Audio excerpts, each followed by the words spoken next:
श्रुति उपपत्तिभ्याम सिद्धम आत्मनः असंसारित्वम एकत्वाच्च। आम श्रुति अने युक्तिथी भाष्यकारे समझायो आत्मनः एकत्वम सिद्धम कि आत्मा एक छे, असंसारित्वम सिद्धम आत्मा असंसारी छे त्यारे ज असंसारी छे, क्यारे पण आत्मा संसारी छे ज नहीं। एकत्वाच्च बोले जीवन ब्रह्म एक होने कारणे ब्रह्म तो असंसारी छे, आत्मा ब्रह्म होने कारणे आत्मा पण असंसारी छे। कथम एकत्वमिति आ जीवन ब्रह्म एकत्व छे कई रीते उच्यते। श्रुति कहे छे सयश्चायं पुरुषे यस्य सौ आदित्ये सहेकः इत्येवमादि पूर्ववत् सर्वम।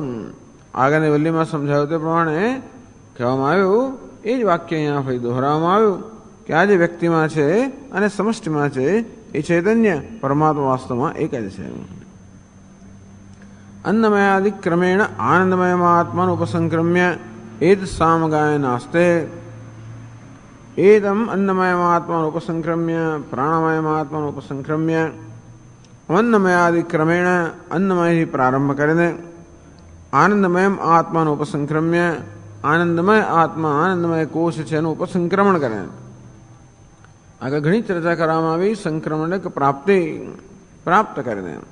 वास्तव में एनो अर्थ थवो जोईए एमांथी पर थईने अन्नमयथी माळीने आनंदमय जे आपणा व्यक्तित्वना विविध कोषो छे एनाथी पर थईने अर्थात ते स्तरमांथी अहमभावथी मुक्त थईने एतत् सामगायनास्ते आ सामनुं गान करता आ रहेला छे।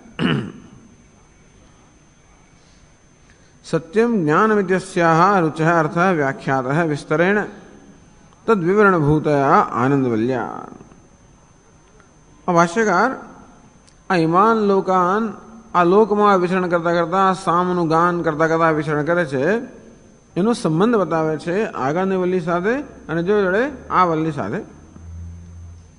एटले ब्रह्मानंद वल्लीनो निर्देश करता कहे छे सत्यम ज्ञानमनंतम ब्रह्म इति अस्याः रुच अर्थः व्याख्यातः विस्तरेण। सत्यम ज्ञानमनंतम ब्रह्म तो आज रुचा है एनो अर्थ विस्तार थी ब्रह्मानंदवल्या। आ ब्रह्मानंदवल्ली में ए रुचानो अर्थ विस्तार थी व्याख्यान करवामां आव्युं। यो वेद निहितम गुहायां परमे व्योमन ए बधानुं व्याख्यान करवामां आव्युं। सोष्णुते सर्वान् कामान् सह ब्रह्मणा विपश्चिता इति। परंतु आज अंश रह्यो ब्रह्मवित् आपनोति परम जेने ब्रह्मनु ज्ञान जे परम प्राप्त करे ए ब्रह्म केवुं छे सत्यम ज्ञान अनंतम ए ब्रह्मनु लक्षण छे। एनु ज्ञान क्या प्राप्त करूं यो वेद निहितम गुहायां परमे व्योमन तो अंतःकरणनी बुद्धिनी गुफामां आत्मरूपे ब्रह्मनु ज्ञान प्राप्त करवानुं छे। ए ज्ञान प्राप्त करवाने परिणामे शुं फळ मळे सह अश्नुते सर्वान् कामान् सह ब्रह्मणा विपश्चिता इति। तो ब्रह्मणा विपश्चिता विपश्चित अर्थात सर्वज्ञ ए सर्वज्ञ ब्रह्म बनी जाए छे अने सर्वान कामान सहस्नुदे सर्व कामनाओं अर्थात भोग्य विषयों ने एक साथे भोगवे छे अर्थात पूर्ण आनंद प्राप्त करे छे। यदि तस्य फलवचनस्य आ फलवचन ज्ञान प्राप्त थवाने कारणे शुं फळ मळे एनुं आ वचन छे सहस्नुदे सर्वान कामान सह। यदि तस्य फलवचनस्य अर्थविस्तारः न उक्तः परंतु आ केवी रीते बधी ज कामनाओं के काम में विषयों एक साथे भोगवे छे ए जे फळनो जे फळनी जो फळनो माटे कहेवामां आव्युं फळनुं वचन जे कहेवामां आव्युं एनो विस्तारपूर्वक एनी समज आपवामां आवी नथी। એટલે આનંદવલ્લીમાં પણ આનંદ કોને કહેવાય કહેવામાં આવ્યું। આનંદ મીમાંસામાં સત્યમ જ્ઞાનમ અનંતમ બ્રહ્મ કે આનંદમ બ્રહ્મ કેવી રીતે બ્રહ્મ આનંદ સ્વરૂપ છે એ કહેવામાં આવ્યું। सर्वान कामान सह आ बधी ज कामनाओं के बधा ज काम में विषयों एक साथे होय तो ए आनंद केवो होय ए मीमांसा द्वारा एने कंईक आपणे ख्याल आपवामां आव्यो। छतां पण सह अश्नुदे सर्वान कामान सह आ बधा ज काम में विषयों ने एक साथे भोगवे छे ए केवी रीते ए भोग केवी रीते भोगवे छे ए भोगवे त्यारे केवो होय शुं थाय आ जे छे एनुं कोई विस्तारथी के कोई तो वर्णन करवामां आव्युं नथी। वचन फलवचनस्य अर्थविस्तारः न उक्तः फलवचन तो कहेवामां आव्युं अर्थ पण संक्षेप में कहेवामां आव्यो तो विस्तार कहेवामां नथी आव्यो। केते विषयाः केते किं विषया वा सर्वे कामाः कथम वा ब्रह्मणा सह समुष्णुते। आ प्रश्न उपस्थित થાય કે એ સર્વજ્ઞ બ્રહ્મ બનીને સર્વકામ્ય વિષયોને એક સાથે ભોગવે છે. કે તે કામા એ કઈ કામનાઓ છે, કયા વિષયો છે. કિમ વિષયા વા સર્વે કામા આ બધી કામનાઓ છે, આ ભોગ્ય વિષયો છે એ કયા વિષયો છે, કઈ કામનાઓ છે એના વિષયો કયા છે. કથમ વા બ્રહ્મણા સહ સમશ્નુતે અને બ્રહ્મણા સહ તો ન જોઈએ, ખરેખર તો બ્રહ્મણા ઇત્થમભૂત તૃતીયા બ્રહ્મ બનીને કેવી રીતે સહસ્નુતે આ એક સાથે આ બધી કામનાઓનો કેવી રીતે ઉપભોગ કરે છે. ઇતિ એતદ વક્તવ્યમ આ વસ્તુ કહેવાની બાકી રહી ગઈ છે. ઇતિ ઇદમ ઇદાનીમ આરભ્યતે આ કહેવાનું બાકી રહી હોવાને કારણે એને ધ્યાનમાં રાખીને હવે શ્રુતિ આ વચન આપણને કહે છે. એતત સામગાયન હસ્તે હા ઉહા એ જે છે આખું તો આ હેતુથી કહેવામાં આવે છે. આ તો બતાવ્યું બ્રહ્માનંદ વલ્લી સાથે આ જે આ ગ્રંથ છે એનો શું સંબંધ છે, પરંતુ આ જે ત્રીજી વલ્લી ભૃગુવલ્લી છે એની સાથે પણ શું સંબંધ છે પણ બતાવે છે. તત્ર પિતા પુત્ર આખ્યાયિકાયામ પૂર્વ વિદ્યા શેષભૂતાયામ તપ બ્રહ્મ વિદ્યા સાધન મુક્તમ. તો એમાં હવે પિતા પુત્ર આખ્યાયિકાયામ તત્ર કામાનામ સ્વરૂપે નહીં ઇતિ આકાંક્ષાયામ સત્યામ વિદ્યાફલમ વિસ્તરણ વક્તવ્યમ. બરાબર. તો પિતા પુત્ર આખ્યાયિકાયામ તત્ર એટલે આખ્યાયિકાની જ વાત છે. તત્ર પિતા પુત્ર આખ્યાયિકાયામ આ પિતાને પુત્રની આખ્યાયિકાના રૂપમાં જે આ ભૃગુવલ્લી છે તેમાં પૂર્વ વિદ્યા શેષભૂતાયામ આ ભૃગુવલ્લીનું ઉપનિષદમાં શું સ્થાન છે. પૂર્વ વિદ્યા શેષભૂતાયામ આનંદવલ્લીમાં જે બ્રહ્મ વિદ્યા પ્રસ્તુત કરવામાં આવી શેષભૂતા એને ઉપકારક એને ઉપયોગી અને અંગરૂપિયા બ્રહ્મ આ ભૃગુવલ્લી છે. તો કેવી રીતે એટલે પહેલામાં તો માત્ર કહેવામાં આવ્યું પંચકોશ વિવેક, પછી આ આખ્યાયિકામાં કહેવામાં આવ્યું કે કેવી રીતે કોઈ જિજ્ઞાસુ ગુરુજી પાસે જઈને આ પંચકોશ વિવેકનો ઉપદેશ પ્રાપ્ત કરીને કેવી રીતે એ જ્ઞાન પ્રાપ્ત કરીને આત્મસાત કરે છે એ આખ્યાયિકા દ્વારા કહેવામાં આવ્યું. એટલે પેલી બ્રહ્માનંદ વલ્લીમાં જે ખૂટતા અંશ હતા એ પૂરવામાં આવ્યા, જે ખૂટતા અંશ હતા એ પૂરવામાં એનું આ પૂરક છે. પૂર્વ વિદ્યા શેષભૂતાયામ તપ અને જોડે જોડે આ વલ્લીમાં વિશેષ પણ કંઈ કહેવામાં આવ્યું તપ બ્રહ્મ વિદ્યા સાધન મુક્તમ. એ પણ કહેવામાં આવ્યું કે પૂર્વ વલ્લીમાં જે ઉપદેશ કરવામાં આવ્યો એ જ્ઞાન કેમ પ્રાપ્ત કરવું એનું સાધન કયું તો કે તપ. આ તો પંચકોશ વિવેકનું સતત આલોચન કરવું, શાસ્ત્રના વાક્ય પર સતત વિચાર કરવો એનું નામ છે તપશ્ચર્યા. એ ચર્ચા પણ કરવામાં આવી કે ભૃગુવલ્લીમાં જે પ્રકારના તપશ્ચર્યાની વાત છે એ કોઈ આપણું સામાન્ય તપ નથી, જેને પરિચિત અર્થમાં જે તપ છે નથી, પરંતુ આલોચન કે શાસ્ત્રના વાક્ય પર વિચાર એ પ્રકારનું તપ છે. તપ બ્રહ્મ વિદ્યા સાધન મુક્તમ કે આ પ્રકારની તપશ્ચર્યા એટલે વેદાંતના વાક્યનો વિચાર એ બ્રહ્મ વિદ્યાનું સાધન છે કહેવામાં આવ્યું. પ્રાણાદેહે આકાશાંતસ્ય ચ કાર્યસ્ય અન્નાદત્વેન વિનિયોગસ્ય ઉક્ત. ચાલો ત્યાંથી હવે આ ભાષ્ય તમે હું વાંચું છું, એ તો મળી ગયો હતો એ આપણે વાંચીએ. ચાલો. તત્ર પિતા પુત્ર આખ્યાયિકાયામ પૂર્વ વિદ્યા શેષભૂતાયામ તપ બ્રહ્મ વિદ્યા સાધન મુક્તમ પ્રાણાદેહે આકાશાંતસ્ય ચ કાર્યસ્ય અન્નાદત્વેન વિનિયોગશ્ચ ઉક્તઃ બ્રહ્મ વિષય ઉપાસનાનિ ચ.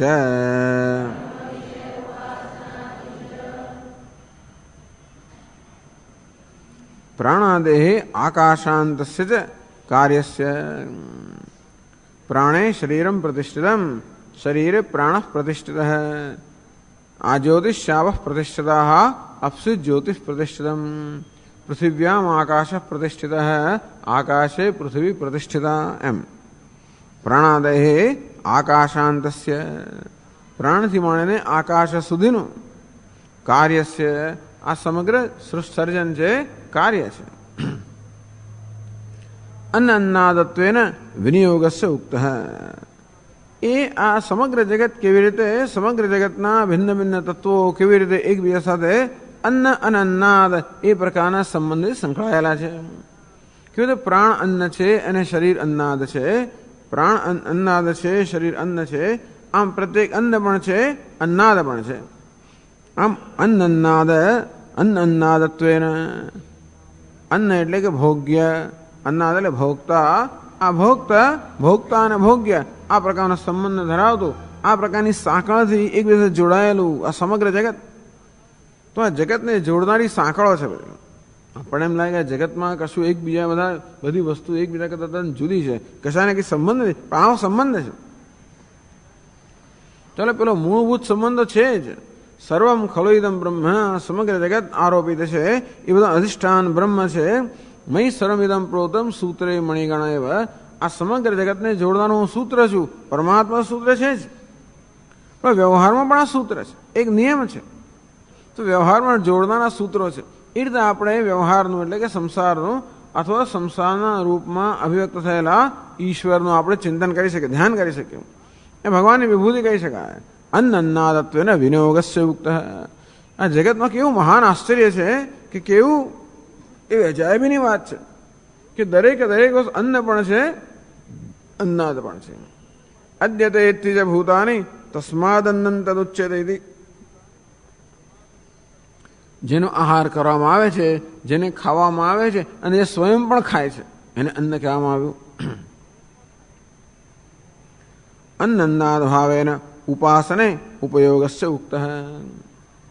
તો ઉપાસના કેમ કરવી, ભગવાનની ઉપાસના કેમ કરવી, આ જગત રૂપે વ્યક્ત થયેલા ભગવાનની ઉપાસના કરવાની શાસ્ત્રે જુદી રીતો બતાવે. એમાં એક રીત બતાવવામાં આવી કે આ એક જ ઈશ્વર આવી રીતે જગતમાં અન્ન અને અન્નાદના રૂપમાં વ્યક્ત થયેલો છે, એ રીતની ઉપાસના કરવી. વિનિયોગશ્ચ ઉક્ત. વિનિયોગ એટલે ઉપયોગ. આ પ્રકારે આ જગત કાર્યરૂપ જગતને અન્ન અને અન્નાદ એ રીતે પ્રસ્તુત કરીને ઉપાસના માટેનો ઉપયોગ પણ કહેવામાં આવ્યો. બ્રહ્મ વિશે ઉપાસનાની છે ઉક્તાની. ક્ષેમૈતિ વાચી યોગક્ષેમૈતિ પ્રાણાપાનયો. એમ કરીને બ્રહ્મ વિશે ઉપાસનાની. કેવી રીતે આપણા વ્યક્તિત્વમાં, એટલે આપણા વ્યક્તિત્વમાં અને જોડે જોડે આધિદૈવિક, આધ્યાત્મિક, આદિભૌતિક, આધિદૈવિક આ બધા સ્તરો છે. ઇતિ માનુષી સમાજ્ઞા અથ દૈવી. માનુષી સમાજ્ઞા, મનુષ્ય એટલે કે આ વ્યક્તિ છે, એ વ્યક્તિના સંબંધમાં કેવી રીતે બ્રહ્મનું ધ્યાન કરવું. ક્ષેમૈતિ વાચી, વાણીમાં બ્રહ્મ ક્ષેમના રૂપમાં રહેલું છે. યોગ ક્ષેમૈતિ પ્રાણાપાનયો, આ પ્રાણ અપાનમાં યોગ અને ક્ષેમના રૂપમાં બ્રહ્મ રહેલું છે. કર્મેતિ હસ્તયો, ગતિરીતિ પાદયો, વિમુક્તિરીતિ પાયો. આમ આપણા વ્યક્તિત્વમાં બ્રહ્મનું ધ્યાન કરવું હોય તો આ રીતે બ્રહ્મ વ્યક્તિત્વના જુદા જુદા અંશમાં રહેલું છે. તૃપ્તિ દૃષ્ટૌ બલમિતિ વિદ્યુતિ. આમ વૃષ્ટિમાં તૃપ્તિના રૂપમાં, વિદ્યુતના બળના રૂપમાં આમ બ્રહ્મ જે રહે છે એ બ્રહ્મની ઉપાસના કહેવામાં આવી. બ્રહ્મ વિશે ઉપાસનાની છે.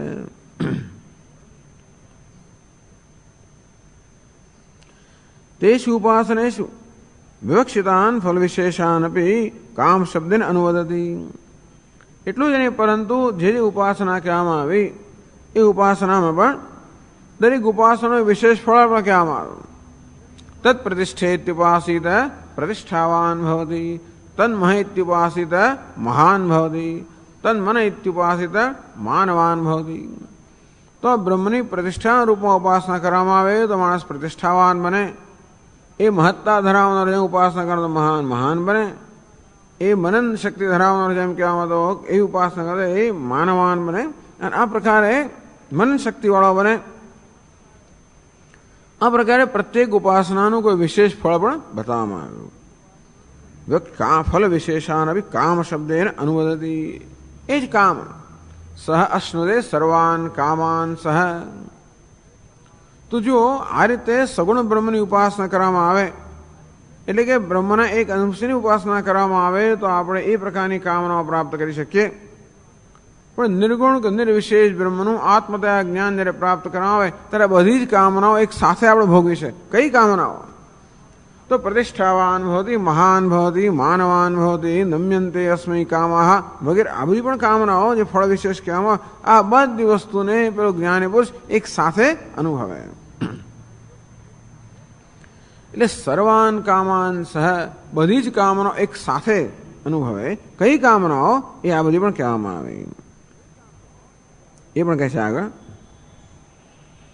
યે ચ સર્વે કામાહ પ્રતિનિયત અનેક સાધન સાધ્યાઃ આકાશાદિ કાર્ય ભેદ વિષયાઃ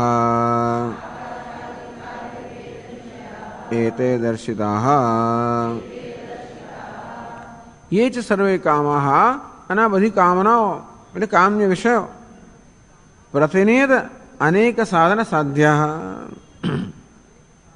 તત્ત ઉપાસના ભેદેન વ્યવસ્થિતા. તો જે પ્રકારની ઉપાસના કરીએ એને અનુરૂપ જે આપણને કામના કે કામનો વિષય કામ્ય વિષય પ્રાપ્ત થાય. એટલે કે પ્રતિનિયત દરેકનો નિયમ છે. જો પ્રતિષ્ઠા જોઈતી હોય તો આ પ્રકારે ઉપાસના કરવી, મહત્તા જોઈતું તો આ પ્રકારે ઉપાસના કરવી, બધી કામનાઓ આપણે નમન કરે એ પ્રકારે જોઈતું હોય તો આ પ્રકારની ઉપાસના કરવી પ્રતિનિયત.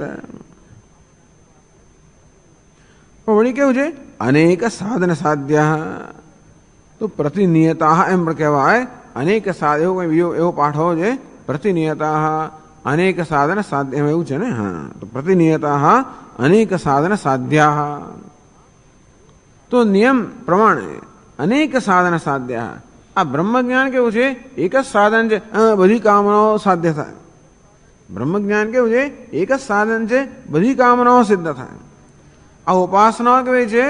અનેક સાધન સાધ્યા. જે પ્રકારની કામનાઓ આપણે પૂરી કરવી હોય એ પ્રકારની ઉપાસનાઓ અનેક બધા સાધનો અનુષ્ઠાન કરવું પડે. યાવાન રસ ઉદપાને સર્વત સંપ્લુતોદકે તાવાન સર્વેષુ વેદેષુ બ્રાહ્મણસ્ય સર્વેષુ વેદેષુ. બધી જ બધા અનેક પ્રકારના કર્મ કરવા પડે જો અનેક પ્રકારની કામનાઓ ભોગવી હતો. પણ બ્રહ્મ વિદ્યા એક એવી છે કે એકને જ પ્રાપ્ત કરવાથી સર્વ કામનાઓ પ્રાપ્ત થાય.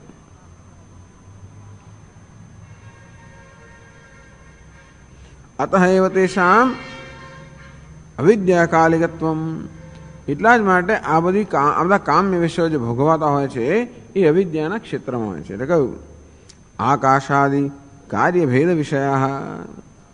આકાશાદયો એ વિદ્યા કાર્યભેદા તદ વિષય તત્ સાધ્યા. ટૂંકમાં આકાશ આપણે ઉપાસના કરીએ ને, આકાશ એ અન્ન છે અને અન્નાદ છે. પૃથ્વી અન્ન છે, અન્નાદ છે. આકાશાદિ કાર્યભેદ વિષયા. તો આ પ્રકારે આકાશ વગેરે જગતના જે કાર્ય છે, ભિન્ન ભિન્ન પ્રકારના કાર્યો, એ કાર્યો દ્વારા ઉપાસના કરવાથી આ સાધ્ય થાય એવી આ બધી કામનાઓ છે. એ તે દર્શિતા. ટૂંકમાં ભાષ્યકાર કહેવા માંગે છે કે આ ત્રીજી વલ્લીમાં ભિન્ન ભિન્ન પ્રકારની ઉપાસનાઓ કહેવામાં આવી, અને જોડે જોડે પ્રત્યેક ઉપાસનાથી કયા પ્રકારની કામનાઓ કે કામ્ય વિષયો પ્રાપ્ત પણ કહેવામાં આવ્યું, અને જોડે જોડે પણ કહેવામાં આવ્યું કે આ બધા વિષયો અનેક પ્રકારના સાધનોથી સાધ્ય થઈ શકે. એટલું જ નહીં, પરંતુ એ માત્ર અવિદ્યાના ક્ષેત્રમાં છે.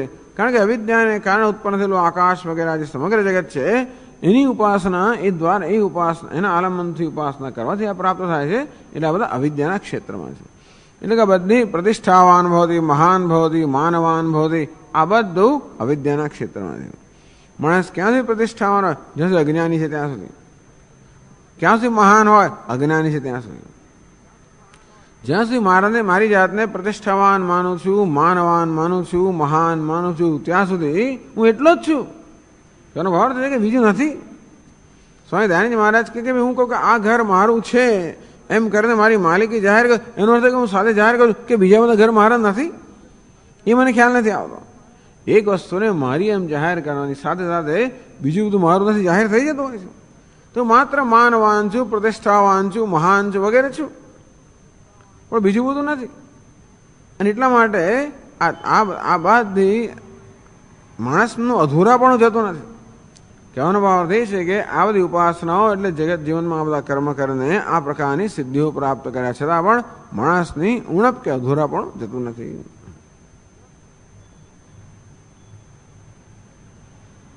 કારણ કે જ્યારે જ્ઞાન પ્રાપ્ત થાય ત્યારે તો સયશ્ચાયમ પુરુષે યશ્ચા સાવાદિત્ય સૈક હે, આ પુરુષમાં અને આદિત્યમાં સમષ્ટિમાં રહેલી બધી જ સિદ્ધિઓને પ્રાપ્ત થાય. એ પુરુષ એટલે વ્યક્તિ અને સમષ્ટિ બંનેના અધિષ્ઠાનનું જ્ઞાન પ્રાપ્ત કરવાને કારણે એ જ્યાં એ છે બધું એને પ્રાપ્ત થાય. એક જ સાધનથી બધી જ સાધનાઓ એટલે બધા જ કામનાઓ સિદ્ધ થાય. એ જ કહ્યું સહસ્નુતે. એટલે ભાષ્યકાર કોઈક રીતે આ વલ્લીનો આની સાથે સંબંધ સમજાવે છે. સહસ્નુતે એ કામનાઓ કહેવામાં આવી આ વલ્લીમાં, કામ્ય વિષયો કહેવામાં આવ્યા, એના સાધન કહેવામાં આવ્યા, અને કહ્યું કે આ બધું અવિદ્યાના ક્ષેત્રમાં છે. અને તેથી અવિદ્યા કાલિક અવિદ્યા છે ત્યાં સુધી જ આ બધું છે. જ્યારે વિદ્યા પ્રાપ્ત થાય ત્યારે આવી કોઈ કામનાની કે કામ્ય વિષયની આવશ્યકતા રહેતી નથી.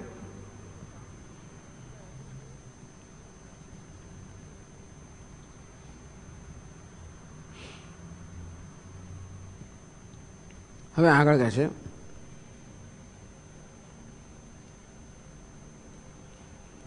એકત્વે પુનઃ કામકામિત્વ અનુપપત્તિઃ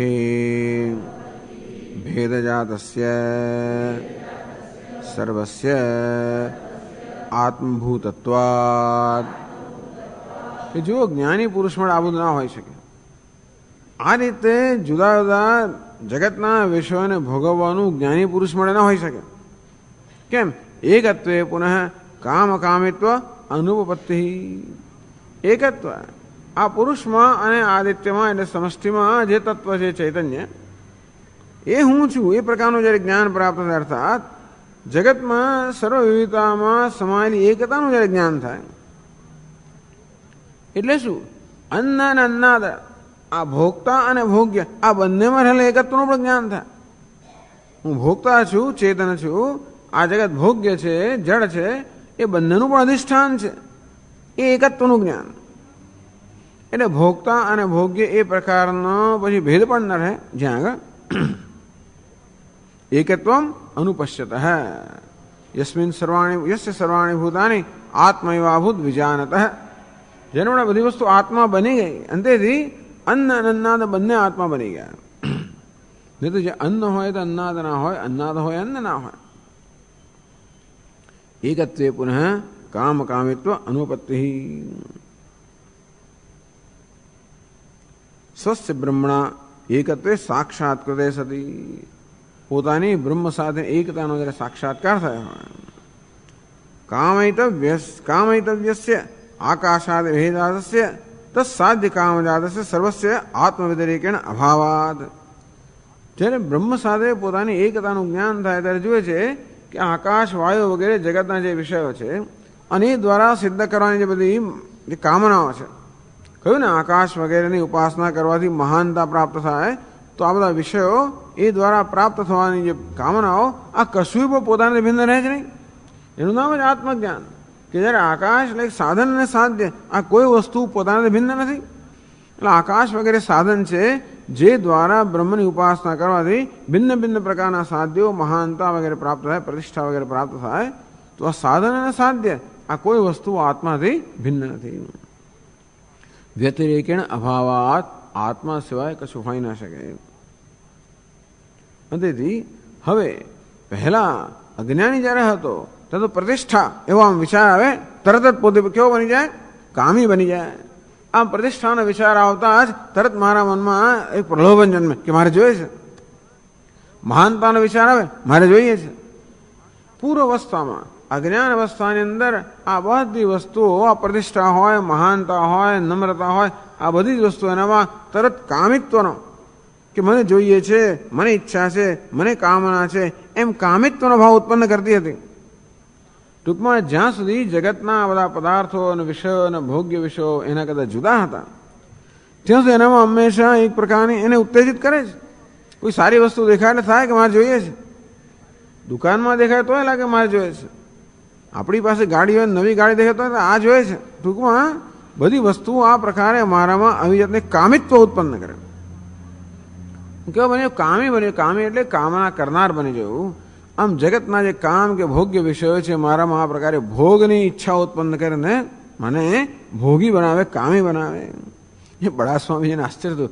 ગુજરાતમાં નામ બધા સાંભળે ને એમણે, ભોગીલાલ, રતિલાલ, જેને રતિ છે તો એ સંસારની અંદર એ તો સારું છે કે એમણે ગાડાલાલ સાંભળ્યો છે. હજી કચરાલાલ આ બધા નામ એમણે સાંભળ્યા નહોતા. પણ કચરો, પૂંજો આ બધા નામ હોય છે ને આપણે એમના ભોગીલાલ, રતિલાલ કે ખરા. ત્યારે મને ખ્યાલ આવું છે તો આપણને પણ ખ્યાલ નહીં કે આ બધા નામનો આવો અર્થ થાય, કે ભોગીલાલ, રતિલાલનો આવો અર્થ થાય મને ખબર નહીં. પણ ત્યારે મને ખ્યાલ હોય. એમણે જ્યારે જોયું કે એમની પોતાની દ્રષ્ટિથી ત્યારે આ વાત સાચી છે. આપણે બી ગાડાલાલ ને કચરાલાલ ને પૂજાલાલ તો આપણે જાણીએ છીએ બધા, બરાબર. એ કદાચ એવું નામ પાડતા છે છોકરાઓને, કોઈ કારણ એવું માને છે કે આવું નામ પાડે તો એ છોકરાને કશું થાય નહીં, નજર ના લાગે, નજર લાગી જાય કે ગમે તે હોય. પણ ટૂંકમાં જગતના ભોગ્ય વિષય મને ભોગી બનાવે છે. પણ એકત્વે પુનઃ કામ કામિત્વ અનુપત્તિ. પણ જ્યાં કામ અને કામી આ બંનેના એકત્વનું જ્ઞાન થયું, એ બંનેનું જ અધિષ્ઠાન છે, એનું જ્યારે જ્ઞાન થયું ત્યારે હવે હું કામી હોઉં અને કોઈ વિષય કામ્ય હોય એ વસ્તુ હોઈ ના શકે. અનુપત્તિ.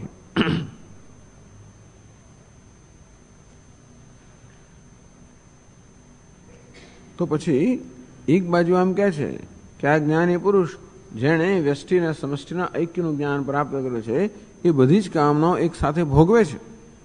અને આપ તો કહો છો કે જ્યાં આવા ઐક્યનું જ્ઞાન હોય ત્યાં માણસ ભોગવનાર જ રહેતો નથી, તો બધી વસ્તુ ભોગવે કેમ બની શકે? જ્યારે ભોગવનાર જ ન રહે, કિમ ઇચ્છન કસ્ય કામાય શરીરમ અનુસંજરેત આત્માનમ ચેદ વિજાનયાત અયમસ્મીતિ પુરુષ અહમ બ્રહ્માસ્મી. એ પ્રકારનું જ્ઞાન જ્યારે થાય કિમ ઇચ્છન શેની ઈચ્છા કરતો, કસ્ય કામાય કયા કોની કામનાથી, કયા કામી પુરુષ માટે. કિમ ઇચ્છન એટલે કયા વિષયની ઈચ્છા કરે ને, કસ્ય કામાય કયા કામીની કે ભોગતાની ઈચ્છાથી. હવે સંતપ્ત થાય, અર્થાત ઈચ્છાનો વિષય પણ રહ્યો નથી અને ઈચ્છનાર પણ રહ્યો નથી. ત્યારે ઈચ્છાનો વિષયને ઈચ્છનારા બંને એક આત્માની અંદર બંને નિવૃત્ત થઈ ગયા. ત્યાર પછી એમ કહેવું કે આ જ્ઞાની પુરુષ બધી કામનાઓ એક સાથે ભોગવે છે એ કે બરોબર જણાતું તો નથી. એટલે ટૂંકમાં શંકરાચાર્ય અનુપપત્તિ બતાવે છે કે આ વસ્તુ ઉપપન્ન નથી, અર્થાત આ વસ્તુ યુક્ત નથી. એટલે કહે છે હા કેમ ભેદજાતસ્ય સર્વસ્ય આત્મભૂતત્વાત. કામ કામી તો અનુપત્તિ. કેમ એ કામ અને કામી આ પ્રકારનો સંબંધ કેમ રહેતો નથી, દ્વૈત કેમ રહેતો નથી? સભેદજાતસ્ય સર્વસ્ય આત્મભૂતત્વાત. એ સર્વ ભેદજાત છે, આ ભેદનો સમૂહ છે, એ કેવું છે? આત્મભૂતત્વ. એ તો આત્મા બની ગયો. ટૂંકમાં જે કામ અને કામી, અન્ન અન્નાદ આ બધો ભેદ હતો એ બધો હવે આત્મા બની ગયો. અન્ન પણ રહ્યો નહીં, અન્નાદ પણ રહ્યો નહીં, એક જ વસ્તુ રહી આત્મા. પહેલા જેને અન્ન માનવામાં આવતું હતું, આકાશ વાયુ અગ્નિ જળ પૃથ્વી વગેરે અન્ન માનવામાં આવતું હતું, એ તો અસ્થિભાતી પ્રિય છે. એ પેલા અન્નાદ માનવામાં આવતો હતો, ભોગતા માનવામાં આવતો એ પણ અસ્થિભાતી પ્રિય છે. જેને કામ્ય વિષય માનવામાં આવતો હતો અસ્થિભાતી પ્રિય, જેને કામી માનવામાં આવતો હતો અસ્થિભાતી પ્રિય. અને જ્યારે આ પ્રકારે દ્રષ્ટિમાં પરિવર્તન થઈ ગયું ત્યારે હવે એ કોઈ અન્ન વગેરે વસ્તુઓ અન્નાદ કરતા ભિન્ન રહેતી નથી. ભેદજાતસ્ય સર્વસ્ય આત્મભૂતત્વાત. આ બધું ભેદજાત સમૂહ, આ બધો જે ભેદ સમૂહ છે એ બધું જ આત્મ બની ગયું. સર્વ આત્મૈવાભૂત વિજાનત. આ જ્ઞાન પ્રાપ્ત થવાથી સર્વ આત્મા બની ગયું. અંતેથી આ ભોગતા અને ભોગ્ય આ પ્રકારનો દ્વૈત સંબંધ સંભવ નથી.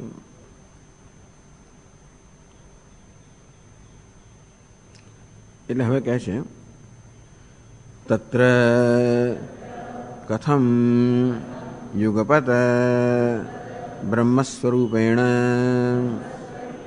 सर्वान् कामान् एवं वित समश्नुते इति उच्यते।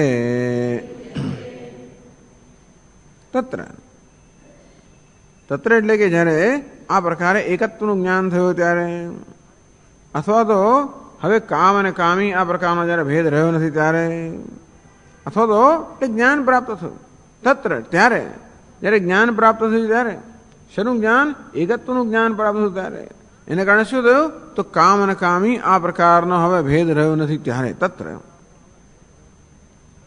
કથમ યુગપદ બ્રહ્મ સ્વરૂપેણ સર્વાન કામાન એવમિત સમશ્નુતે ઉચ્યતે. આવું હોય ત્યારે શ્રુતિ આ કેવી રીતે કહી શકે કે બ્રહ્મવિદ આ બ્રહ્મનો જ્ઞાતા બ્રહ્મ સ્વરૂપેણ બ્રહ્મણા, એટલે કથમ યુગપદ બ્રહ્મ સ્વરૂપેણ, તો બ્રહ્મ સ્વરૂપેણ એટલે બ્રહ્મ જે બની ગયો, બ્રહ્મવેદ બ્રહ્મૈવ ભવતિ, આ બ્રહ્મનો જ્ઞાતા જે હવે બ્રહ્મ બની ગયો છે. સર્વાન કામ એવં વિત, આ પ્રકારનું ઐક્યનું જ્ઞાન ધરાવનાર જે હવે સ્વયં બ્રહ્મ બની ગયો છે. બ્રહ્મ હતો જ પણ હવે જાણે છે કે હું બ્રહ્મ છું અને સર્વ બ્રહ્મ છે. કથમ સર્વાન કામાન સમુષ્ણુતે ઉચ્યતે. તો જ્યારે શ્રુતિ એમ કહે છે કે બધી કામનાઓ એક સાથે અનુભવે છે, ત્યારે કથમ ઉચ્યતે, કઈ રીતે કહેવા માંગે છે? એ જ કહેવાનો અર્થ છે ટૂંકમાં, કઈ રીતે કહેવા માંગે છે.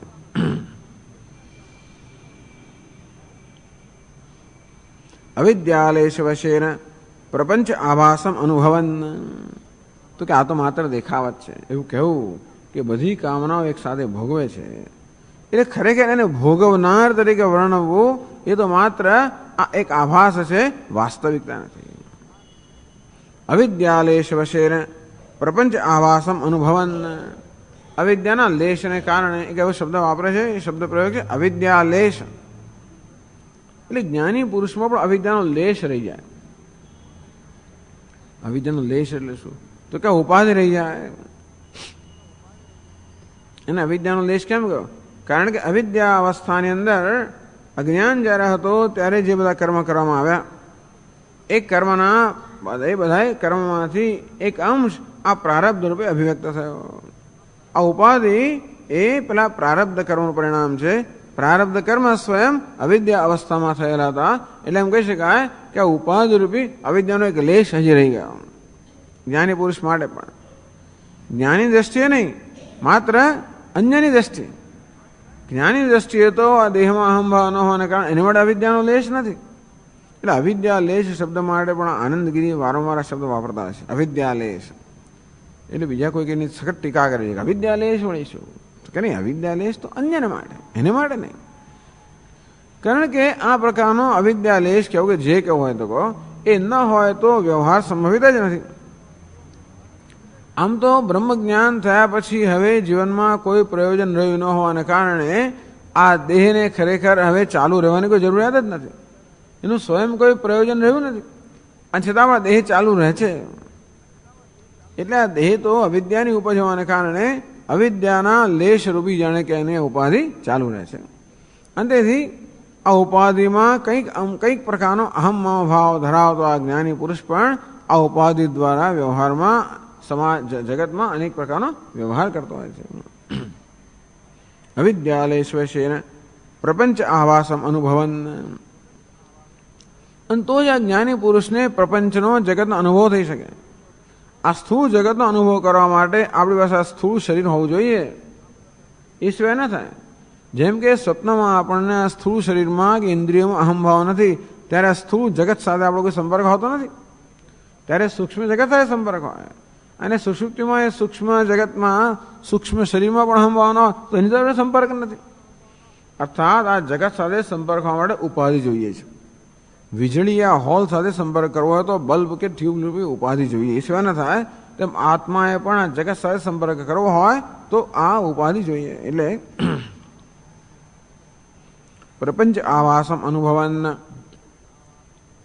તો જ્ઞાની પુરુષો પણ આ ઉપાધિ દ્વારા વ્યવહાર કરતા હોય ત્યારે આ પ્રપંચનો આભાસ છે, આ પ્રપંચ રૂપી આભાસ છે એનો અનુભવ કરે છે.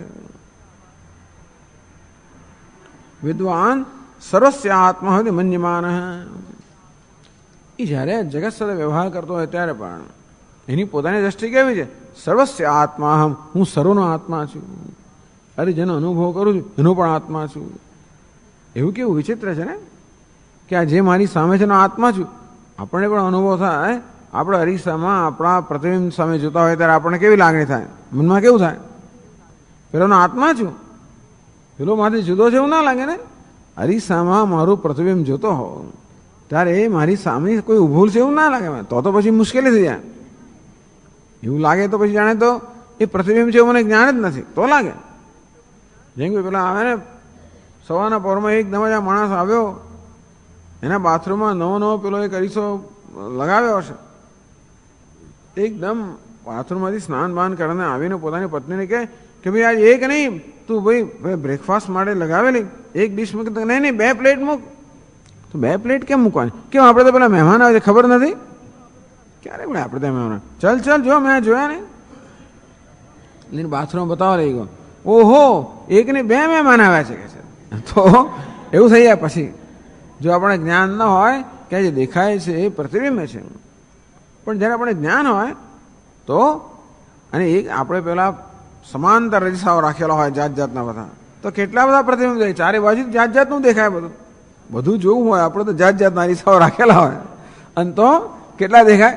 અનેક દેખાય. તો પણ મારા મનમાં શું કહું? આ સર્વનો હું આત્મા છું. સર્વસ્ય આત્મા એ મન્યમાણ. એટલે આ જગતરૂપી આભાસ સાથે વ્યવહાર કરતો હોય ત્યારે પણ હું સર્વનો આત્મા છું એ પ્રકારનું જ્ઞાન ધરાવનાર. અણિમાદિ ઐશ્વર્ય ભુજામ યોગ્યનામ યત કામાન્નિત્વમ કામરૂપિત્વમ ચ અસ્તિ તન મમૈવ ઇતિ પશ્યન.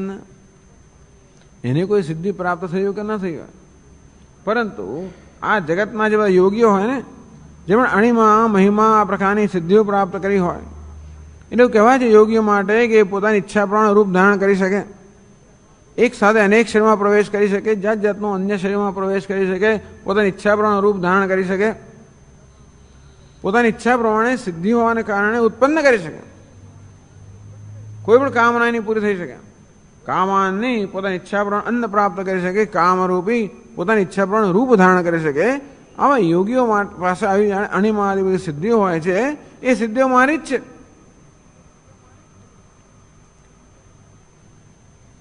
યોગિનામ યત કામાન્નિત્વમ કામરૂપિત્વમ ચ અસ્તિ તન મમૈવ ઇતિ પશ્યન. આ બધી સિદ્ધિઓ મારી જ છે. એટલે કે આ ઉપાધિમાં સિદ્ધિ હોવાની જરૂર નથી, પણ જે કોઈ જગ્યાએ જ્યાં સિદ્ધિ છે મારી જ છે ને. જ્યારે પોતાને પરમાત્મા રૂપે જાણતો હોય ત્યારે જગત મારી વિભૂતિ છે. જગતમાં જે કહે છે તો હું જ છું, તે બધું મારી જ વિભૂતિ છે. અને એટલા જ માટે જે કોઈ જગ્યાએ મહાનતા છે પણ મારી મહાનતા છે, અને સિદ્ધિઓ પણ મારી સિદ્ધિઓ છે, આ પ્રકારનું જ્ઞાન છે. કારણ કે એ જાણે છે સર્વ હું જ છું. એટલે હિમાલયની મહાનતા પણ હું છું, ગંગાની પવિત્રતા પણ હું છું, જે કંઈ હોય તો બધી હું જ છું. મારી જ આ વિભૂતિ છે, મારો જ આ વિલાસ છે, મારો જ આ વિવિધતા વૈભવ છે.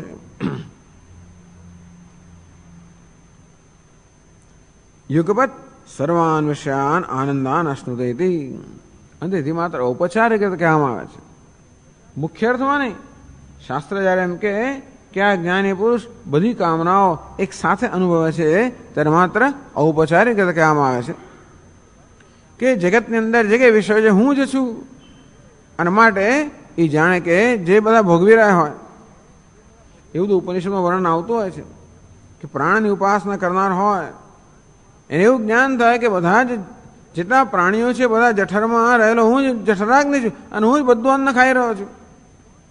અગ્નિ સાથેનું તાદાત્મ્ય હોય, જઠરાગ્નિ સાથેનું તાદાત્મ્ય હોય, એની ઉપાસના એ જઠરાગ્નિ દ્વારા એ બ્રહ્મની ઉપાસના કરતો હોય તો જઠરાગ્નિ તો બધા પ્રાણીઓના દેહની અંદર છે, તો બધા પ્રાણીઓ અન્ન ખાઈ રહ્યા, હું જ ખાઈ રહ્યો છું એવું કહી શકાય. તેવી રીતે હું સર્વનો આત્મા હોવાને કારણે જે કંઈ સુખ અનુભવાઈ રહ્યો છે સર્વ હું જ અનુભવી રહ્યો છું. આ રામકૃષ્ણ પરમહંસનો તો આ પ્રસંગ જાણીતો છે.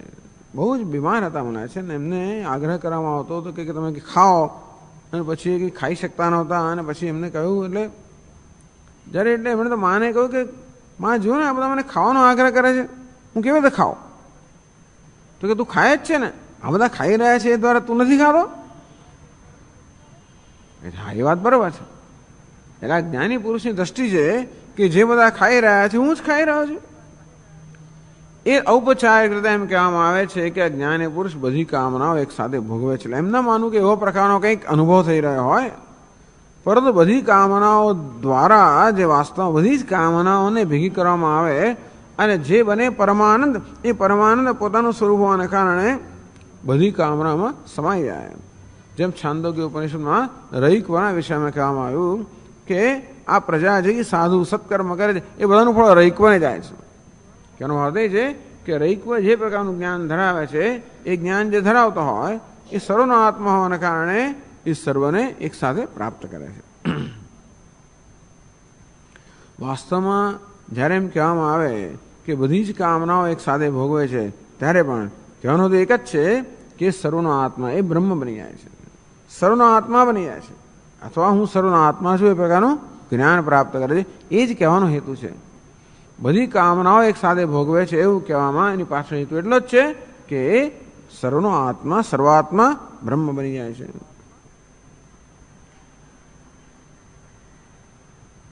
અને એટલા માટે તમારો જે પ્રશ્ન છે એકત્વે પુનઃ કામ કામિત્વ અનુપત્તિ, આ બ્રહ્મજ્ઞાનીને એકત્વનું જ્ઞાન થયું ત્યારે કામી શું વળી કામ શું, આ પ્રકારનો ભેદ કેમ રહી જાય? અને તો ઉપનિષદ કેમ કહે છે કે બધી કામનાઓ એક સાથે ભોગવે છે? ઉપનિષદ કેમ કહે છે? એવું ના કહી શકાય. તો કે નહીં, આ માત્ર ઔપચારિક રીતે કહે છે, મુખ્ય અર્થમાં કહેતું નથી. વ્યવહારમાં એમ લાગે કે જાણે બધી કામનાઓ એક સાથે ભોગવી રહ્યો હોય, પણ એની પોતાની દ્રષ્ટિએ નહીં.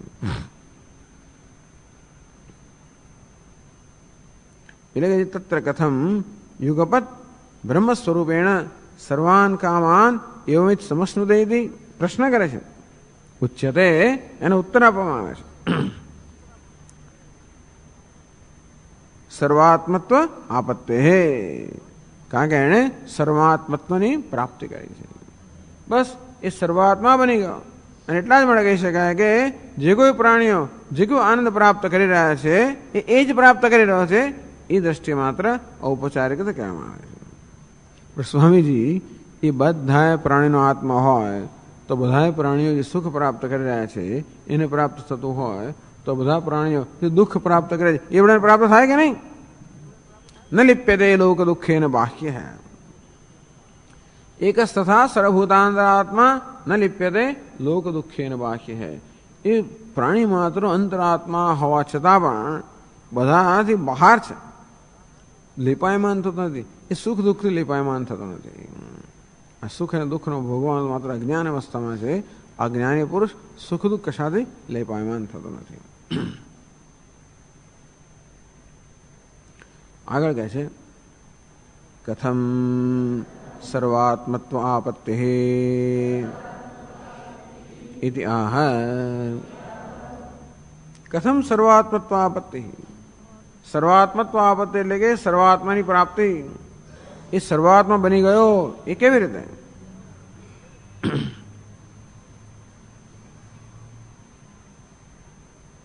તો આગળ જે કહ્યું હતું એ જ વળી પાછું આપણે યાદ દેવડાવે છે. આગળની વલ્લીમાં જે વાક્ય હતું ને, સયશ્ચાયમ પુરુષે યશ્ચાસાવાદિત્ય સૈક, એમાં જે કહ્યું હતું એ વળી પાછું આપણે યાદ દેવડાવે છે. કહે છે, પુરુષ આદિત્યસ્થ આત્મૈકત્વ વિજ્ઞાનેન અપોહ્ય ઉત્કર્ષ અપકર્ષો અન્નમયાદ્યાત્મનઃ અવિદ્યાકલ્પિતાન ક્રમેણ સંક્રમ્ય આનંદમયાંતાન સત્યમ જ્ઞાનમનંતમ બ્રહ્મ અદૃશ્યાદિધર્મકમ સ્વાભાવિકમ આનંદમ અજમ અમૃતમ અભયમ અદ્વૈતમ ફલભૂતમ આપન્નઃ ઇમાન લોકાન ભૂરાદીન અનુસંચરન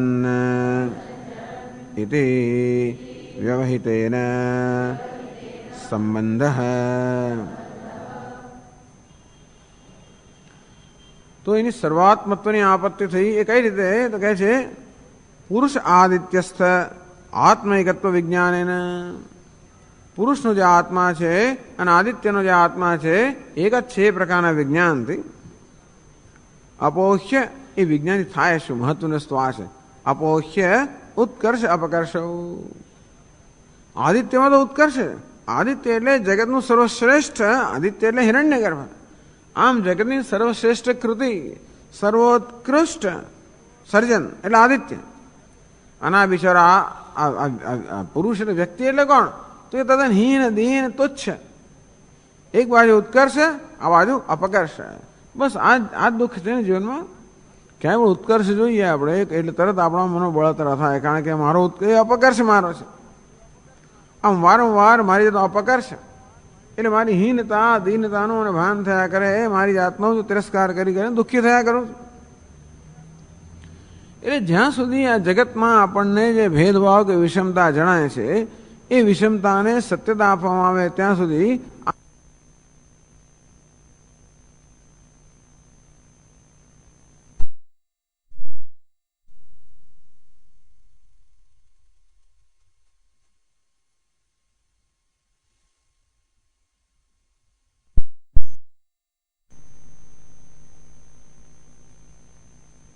उतरता होइए तो हीनता, क्या तो घमंड जन्मे, क्या तो हीनताની ભાવના જન્મે. બંને દુઃખ આપનારી વસ્તુ છે. એટલે એનું નામ સંસાર. માણસ ક્યારેય પણ આ પ્રકારના સંસારમાંથી શોકથી મુક્ત ના થઈ શકે જ્યાં સુધી આ દ્વૈતને, ભેદભાવને કે વિષમતાને, વિવિધતાને સત્ય માનવામાં આવે છે. એને જ કહ્યું સયશ્ચાયમ પુરુષે યશ્ચા સાવાદિત્ય સૈક. આ બધી વિવિધતામાં, આ બધી વિષમતામાં એક જ તત્વ રહેલું છે. સર્વભૂતેષુ એનૈકમ ભાવમ અવ્યયમીક્ષતે અવિભક્તમ વિભક્તેષુ તજ્ઞાનમ સાત્વિકમ મતમ. અવિભક્તમ વિભક્તેષુ, આ બધા વિભક્ત જે નામરૂપ છે એમાં અવિભક્ત તત્વ છે. સર્વભૂતેષુ એકમ ભાવમીક્ષતે, આ પ્રાણી માત્રમાં બધા નામરૂપ એક જ ભાવ, એક જ તત્વ રહેલું છે, અવિભક્ત તત્વ રહે છે. આ વિભક્તમાં એ પ્રકારનું જ્ઞાન જે ધરાવે છે તો અપોહ્ય ઉત્કર્ષ અપકર્ષ. એટલે એનામાં કોઈ કોમ્પ્લેક્સ, કોઈ ગ્રંથિઓ રહી નથી, કોઈ લઘુતા ગ્રંથિ રહી નથી કે કોઈ ગુરુતા ગ્રંથિ પણ રહી નથી. ઉપાધિમાં અહમ ભાવ એટલે ક્યાં તો લઘુતા ગ્રંથિ હોય, કોઈ ગુરુતા ગ્રંથિ હોય. આ બંને ગ્રંથિઓ બાંધનારી જ છે. આ બધી ગ્રંથિઓથી મુક્ત થઈ ગયો બસ. એટલે બંધનમાંથી મુક્ત થઈ ગયો. બંધન એટલે આ બધી ગ્રંથિઓ, લઘુતા ગ્રંથિઓ પણ બંધન, ગુરુતા ગ્રંથિઓ પણ બંધન, કોઈ પ્રકારની ગ્રંથિ એટલે બંધન. હું પિતા છું બંધન, પુત્ર છું બંધન, માતા છું, પત્ની જે હોય આ બંધન. મહાન છું બંધન, અલ્પ છું બંધન, ધનવાન છું બંધન, ધનહીન છું બંધન. કોઈ પણ પ્રકારનો ખ્યાલ જ્યારે મારા વિશે ધરાવતો નામ ગ્રંથિ, એ બધું જ બંધન છે. તો આ પ્રકારે બધી ગ્રંથિઓમાંથી, બધા બંધનોથી મુક્ત થઈ ગયો. અપોહ્ય ઉત્કર્ષ અપકર્ષ. अन्नमयाद्यात्मन अविद्या कल्पितान क्रमेण आनंदमयांतान क्रमेण संक्रम्य. આગળ કહેવામાં આવ્યું તે પ્રમાણે અન્નમયથી માંડીને આનંદમય જે આત્મા છે, અવિદ્યા કલ્પિતા, અવિદ્યાથી જેને આત્મા માનવામાં આવે છે, ક્રમેણ સંક્રમ્ય, એક પછી એક એનાથી અતીત બનતો, એક પછી એક એમાંથી અહમભાવથી મુક્ત થતો આત્માનાત્મ વિવેકથી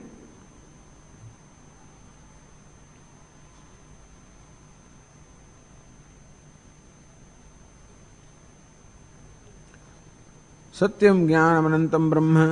तो असत्य ज्ञान लक्षणम ब्रह्म फलभूतम अद्वैतम आपन्न सर्वात्मा सन्न.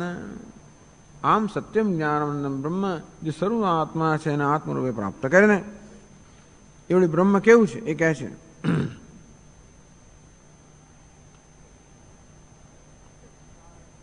तस्य विकारत्व जड़त्व परिच्छेदान व्यावर्ति सत्यम ज्ञान अनंतम. બ્રહ્મ સત્ય છે એટલે કે નિર્વિકાર છે, વિકાર રહિત છે. જ્ઞાન સ્વરૂપ છે એટલે કે જડતાથી રહિત છે. અનંત છે માટે સર્વ પરિચ્છેદથી રહિત છે. સત્યમ જ્ઞાનમ અનંતમ. આમ આવી જાતના જ્યારે લક્ષણ કે વિશેષણ વાપરવામાં આવે ત્યારે આ રીતે બ્રહ્મમાંથી એક પછી એક મર્યાદાઓ દૂર થાય. સત્ય એટલે જ્યાં વિકાર નથી, જ્ઞાન એટલે જ્યાં જડતા નથી, અનંત એટલે જ્યાં મર્યાદા નથી. સત્યમ જ્ઞાનમ અનંતમ. વળી કેવું છે? તદર્થમ નિર્વિશેષત્વમાં એ બ્રહ્મ કેવું છે? અદૃશ્યાદિ ધર્મકમ. અદૃશ્ય અનાત્મે અનિલયને અનિરુક્તે અનિલયને અભયમ પ્રતિષ્ઠા વિંદતે. જે દૃશ્ય નથી, આત્મ્ય નથી, નિલયન નથી, નિરુક્ત નથી, આમ સર્વ વિશેષથી મુક્ત છે. અદૃશ્યાદિ ધર્મકમ. હું તો મહારાજ કે અદૃશ્યાદિ ધર્મકમ, અદૃશ્યત્વ વગેરે ધર્મ ધરાવનારો. બાકી ધર્મ નથી પણ કહેવાય લક્ષણ, એવા પ્રકાર લક્ષણ ધરાવનારો. અદૃશ્યાદિ ધર્મકમ સ્વાભાવિકમ. વળી આ કેવું છે? સ્વાભાવિકમ. એટલે આવું જે અદૃશ્ય આ ધર્મ ધરાવનારું નિર્વિશેષ છે, સ્વાભાવિક છે. એટલે એ બનેલું નથી, સ્વાભાવિક એટલે પારમાર્થિક જે સ્વરૂપ છે એનું. આનંદમ એ ગમે તે આપણે અદૃશ્ય હોય કે અનાત્મ, આપણને એમાં રસ નથી, આપણને એક જ વસ્તુ રસ છે, આનંદમ. બ્રહ્મ સત્ય હોય તો વાંધો નથી, જ્ઞાન ના હોય તો વાંધો નથી. આપણે શેની જરૂર છે? આનંદની જરૂર છે. પણ તો જ આનંદ હોય છે કે જો સત્ય હોય તો જ આનંદ હોય જ્યાં જ્ઞાન હોય ત્યાં, તો જ આનંદ હોય જ્યાં અપરિચ્છેદ હોય. જ્યાં અપરિચ્છેદ એટલે પરિચ્છિન્નતા ન હોય, આ ભોગતા અને ભોગ્ય એ પ્રકારનો વિભાગ પણ જ્યાં જતો રહે, એનું નામ જ આનંદ.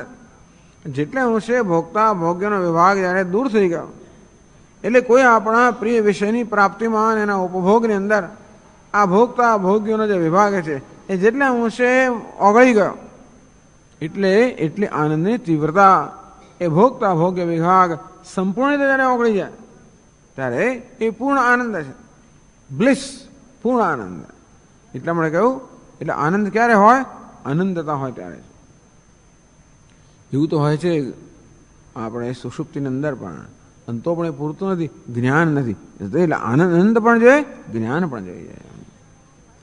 પણ ક્યારેક ક્યારેક આપણું થાય છે, હવે આનંદની કોઈ પળની અંદર આપણે આ પ્રકારનો અનુભવ કરતા હોય છે, પછી આવીને ચાલી જાય, એ સત્ય નથી, નિર્વિકાર નથી, આવીને જનારું છે, સત્ય પણ જોઈએ. એટલે જે છે ને ક્યારે જાય નહીં, જેની સભાનતા છે અને કોઈ પ્રકારનો પરિચ્છેદ કે મર્યાદા નથી, એનું નામ બ્રહ્મ. આ પ્રકારે સત્યમ જ્ઞાનમ અનંતમ આવા જાતના આવી લક્ષણ આપીને બધી મર્યાદાઓ દૂર કરે છે. સ્વાભાવિકમ આનંદમ, બસ એ આનંદ સ્વરૂપ છે. જે સત્ય હોય, જ્ઞાન હોય, આનંદ હોય, એ જ આનંદ સ્વરૂપ હોય. જેટલે અંશેમાં સત્યતા, જ્ઞાનતા, આનંદતા આવે એટલા અંશે એ આનંદ અનુભવ થાય. વળી કેવું છે?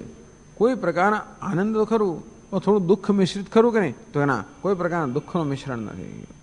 અજમ અમૃતમ અભયમ. ને જન્મ નથી, જન્મ હોય તો દુઃખ હોય. અમૃત એટલે મૃત્યુ નથી તો પણ દુઃખ હોય. અભયમ ભય પણ નથી તો પણ દુઃખ હોય. આ જન્મ હોય તો પણ પીડા, મૃત્યુ હોય તો પણ પીડા, ભય હોય તો પણ પીડા કે દુઃખ, સર્વ અનર્થથી, સર્વ પીડાથી, સર્વ દુઃખથી મુક્ત છે. અજમ અમૃતમ અભયમ. અદ્વૈતમ, જે દ્વૈત હોય ત્યાં પણ દુઃખ છે. દ્વૈત અર્થાત ભેદભાવ હોય ત્યાં પણ દુઃખ છે. એટલે સર્વ અનર્થથી મુક્ત. અદ્વૈતમ ફલભૂતમ આપન્ન. આ પ્રકારનો જે બ્રહ્મ છે ફલભૂતમ, એટલે કે ટૂંકમાં આ જ્ઞાનના ફળભૂત આ બ્રહ્મી ભાવને જે પ્રાપ્ત કરેલો છે, બસ એનું વર્ણન છે. ઇમાન લોકાન અનુસંચરન આસ્તે. આ લોક બધા, ઇમાન લોકાન, આ બધા લોકો કયા લોકો?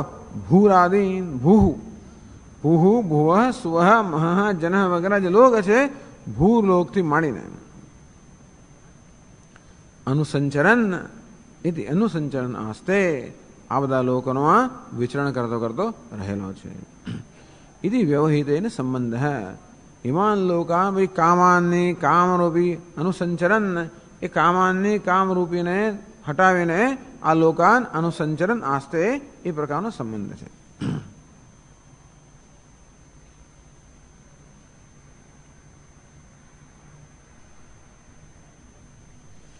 તો આગળ કહે છે કથમ અનુસંચરન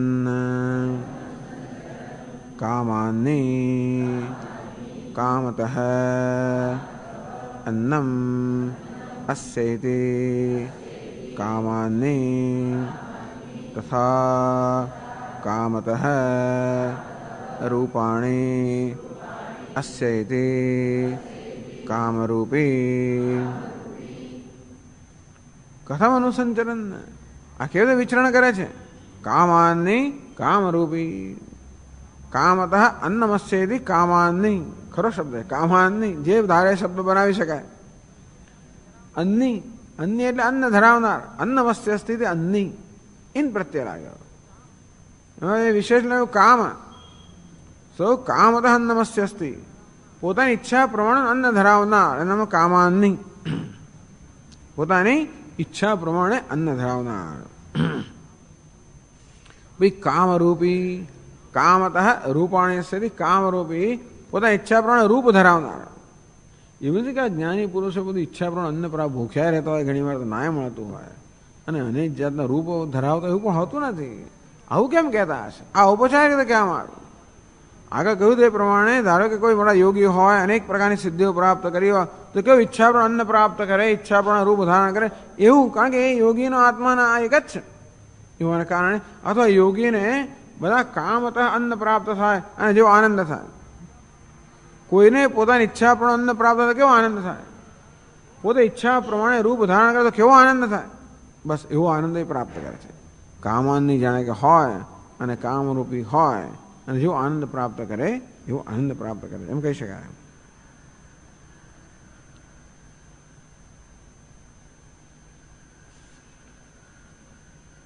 પછી આગળ કહે છે અનુસંચરન સર્વાત્મના ઇમાન લોકાન આત્મત્વેન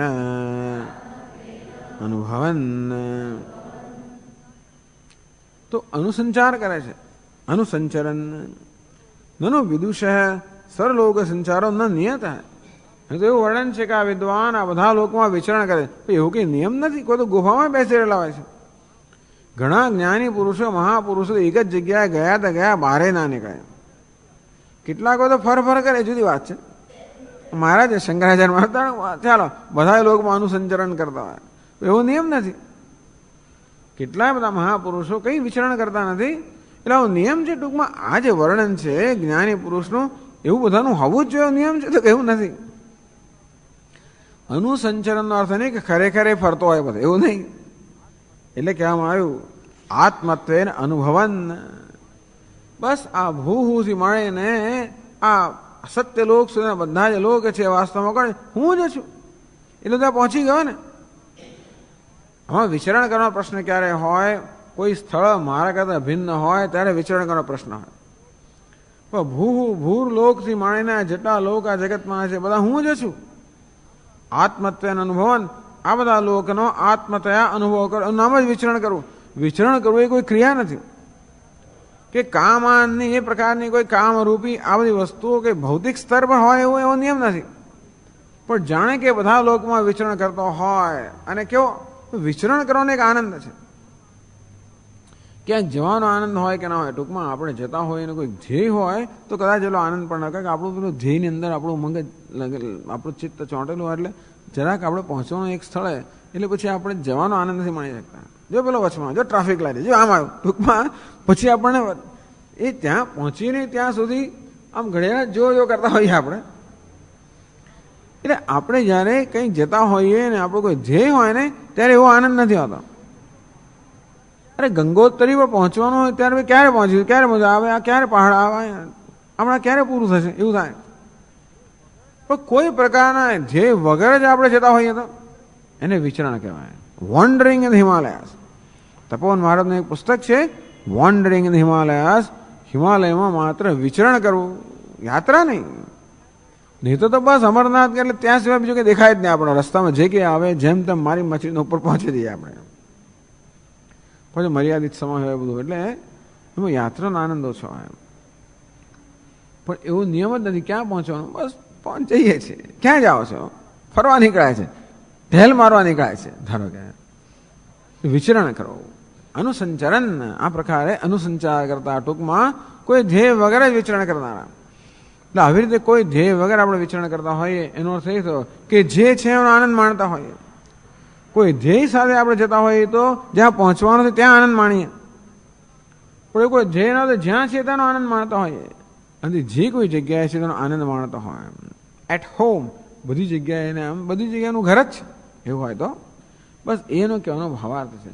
ટૂંકમાં જ્ઞાની પુરુષ બધા અનુસંચાર કરતો હોય એનો અર્થ નહીં કે એ ખરેખર આમ ફર કરતો એવું નથી, પરંતુ બસ વિચરણ કરતા હોય એટલે મુક્તિનો એક આનંદ છે. વિચરણ એ મુક્તિ, આ કામાનની એ મુક્તિ બતાવે છે, કામરૂપી એ પણ મુક્તિ બતાવે છે, અનુસંચરણ એ પણ મુક્તિ જ બતાવે છે. સર્વાત્મના અનુસંચરણ એ સર્વનો આત્મા છે, જે કોઈ જગ્યાએ જ્યાં સંચાર થઈ રહ્યો છે એ હું જ કરી રહ્યો છું એમ પણ કહી શકાય. ઇમાન લોકાન આત્મત્વેન અનુભવન, આ બધા જે લોકો કે જગત છે આત્મતા અનુભવ કરતો કરતો અનુસંચરણ કરે છે. પછી કહે છે કિમ એતત્ સામ ગાયન નાસ્તે, શું કરે છે? વિચરણ કરતો કરતો કરે છે બાજુ ગાય છે.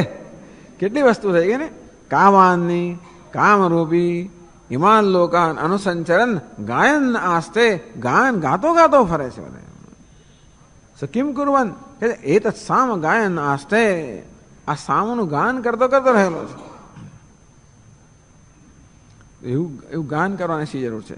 તો મહારાજ શંકરાચાર્ય સમજાવે છે, સમત્વાદ બ્રહ્મૈવ સામ સર્વ અનન્ય રૂપમ ગાયન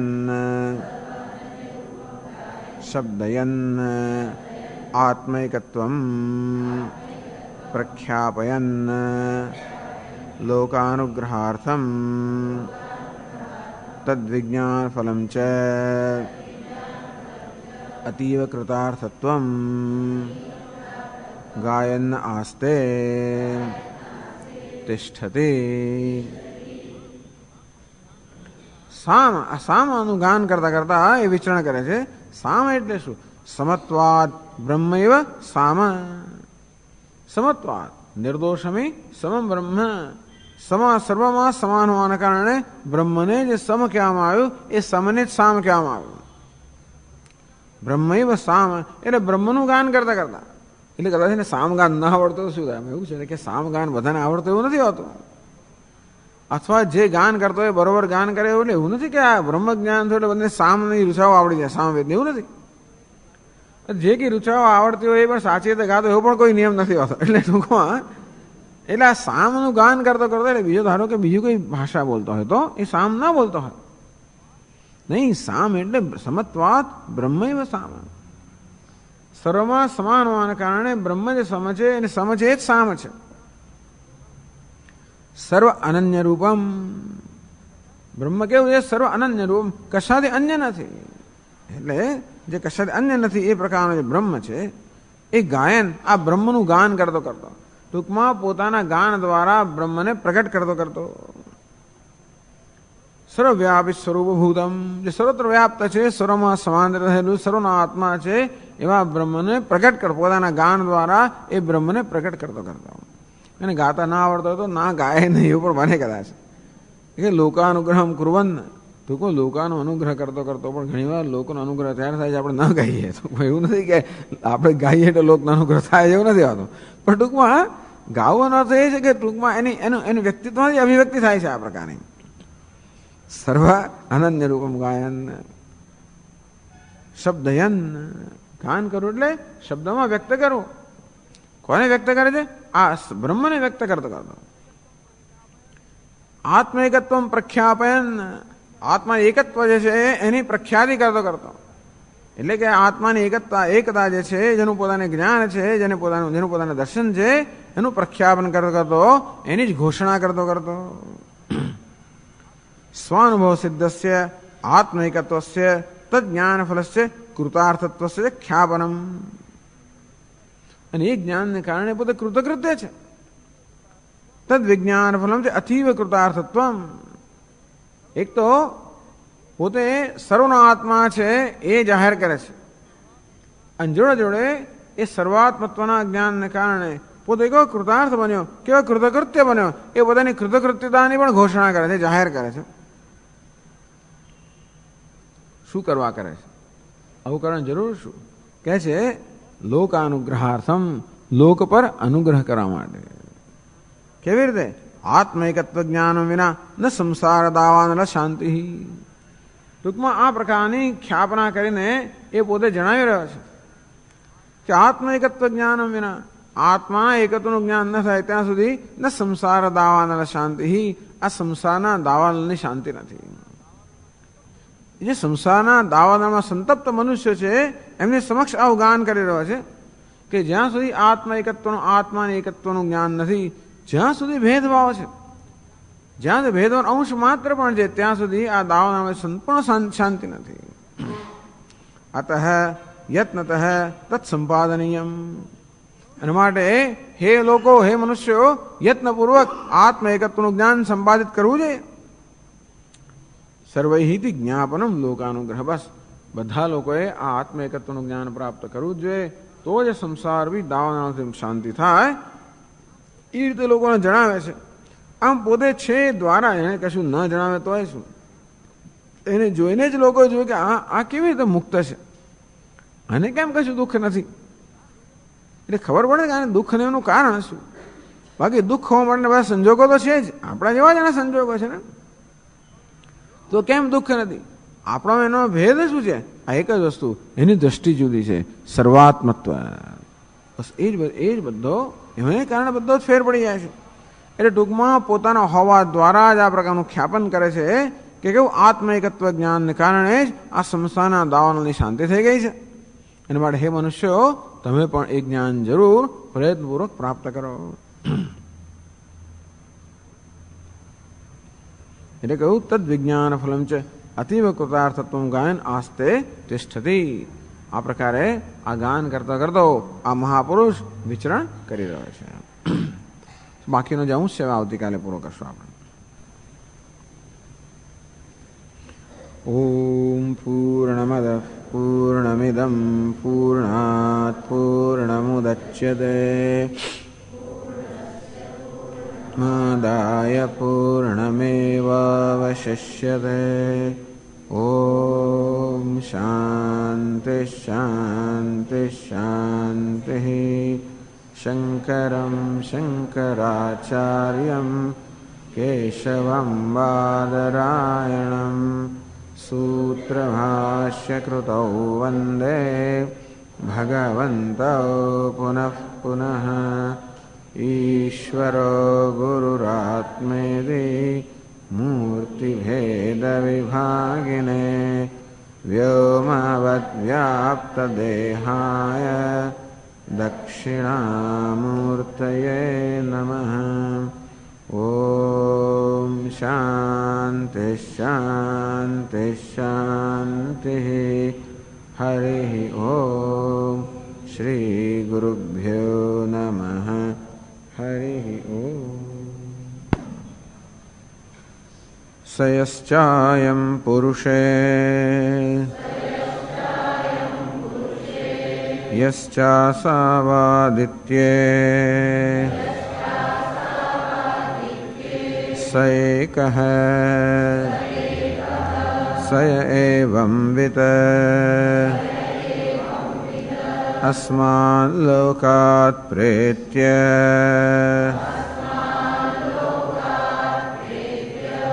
એતમન્નમયમાત્માનમુપસંક્રમ્ય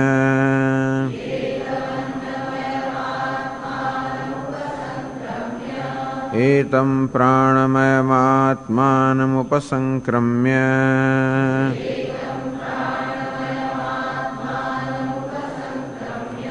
एतं मनोमयमात्मानमुपसंक्रम्य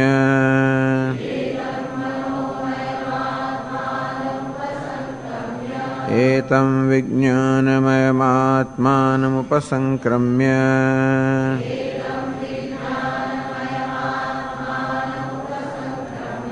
एतमानन्दमयमात्मानमुपसंक्रम्य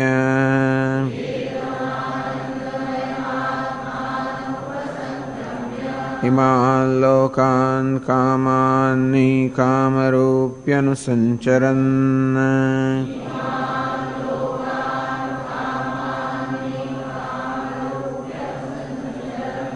एतत्सामगायन्नास्ते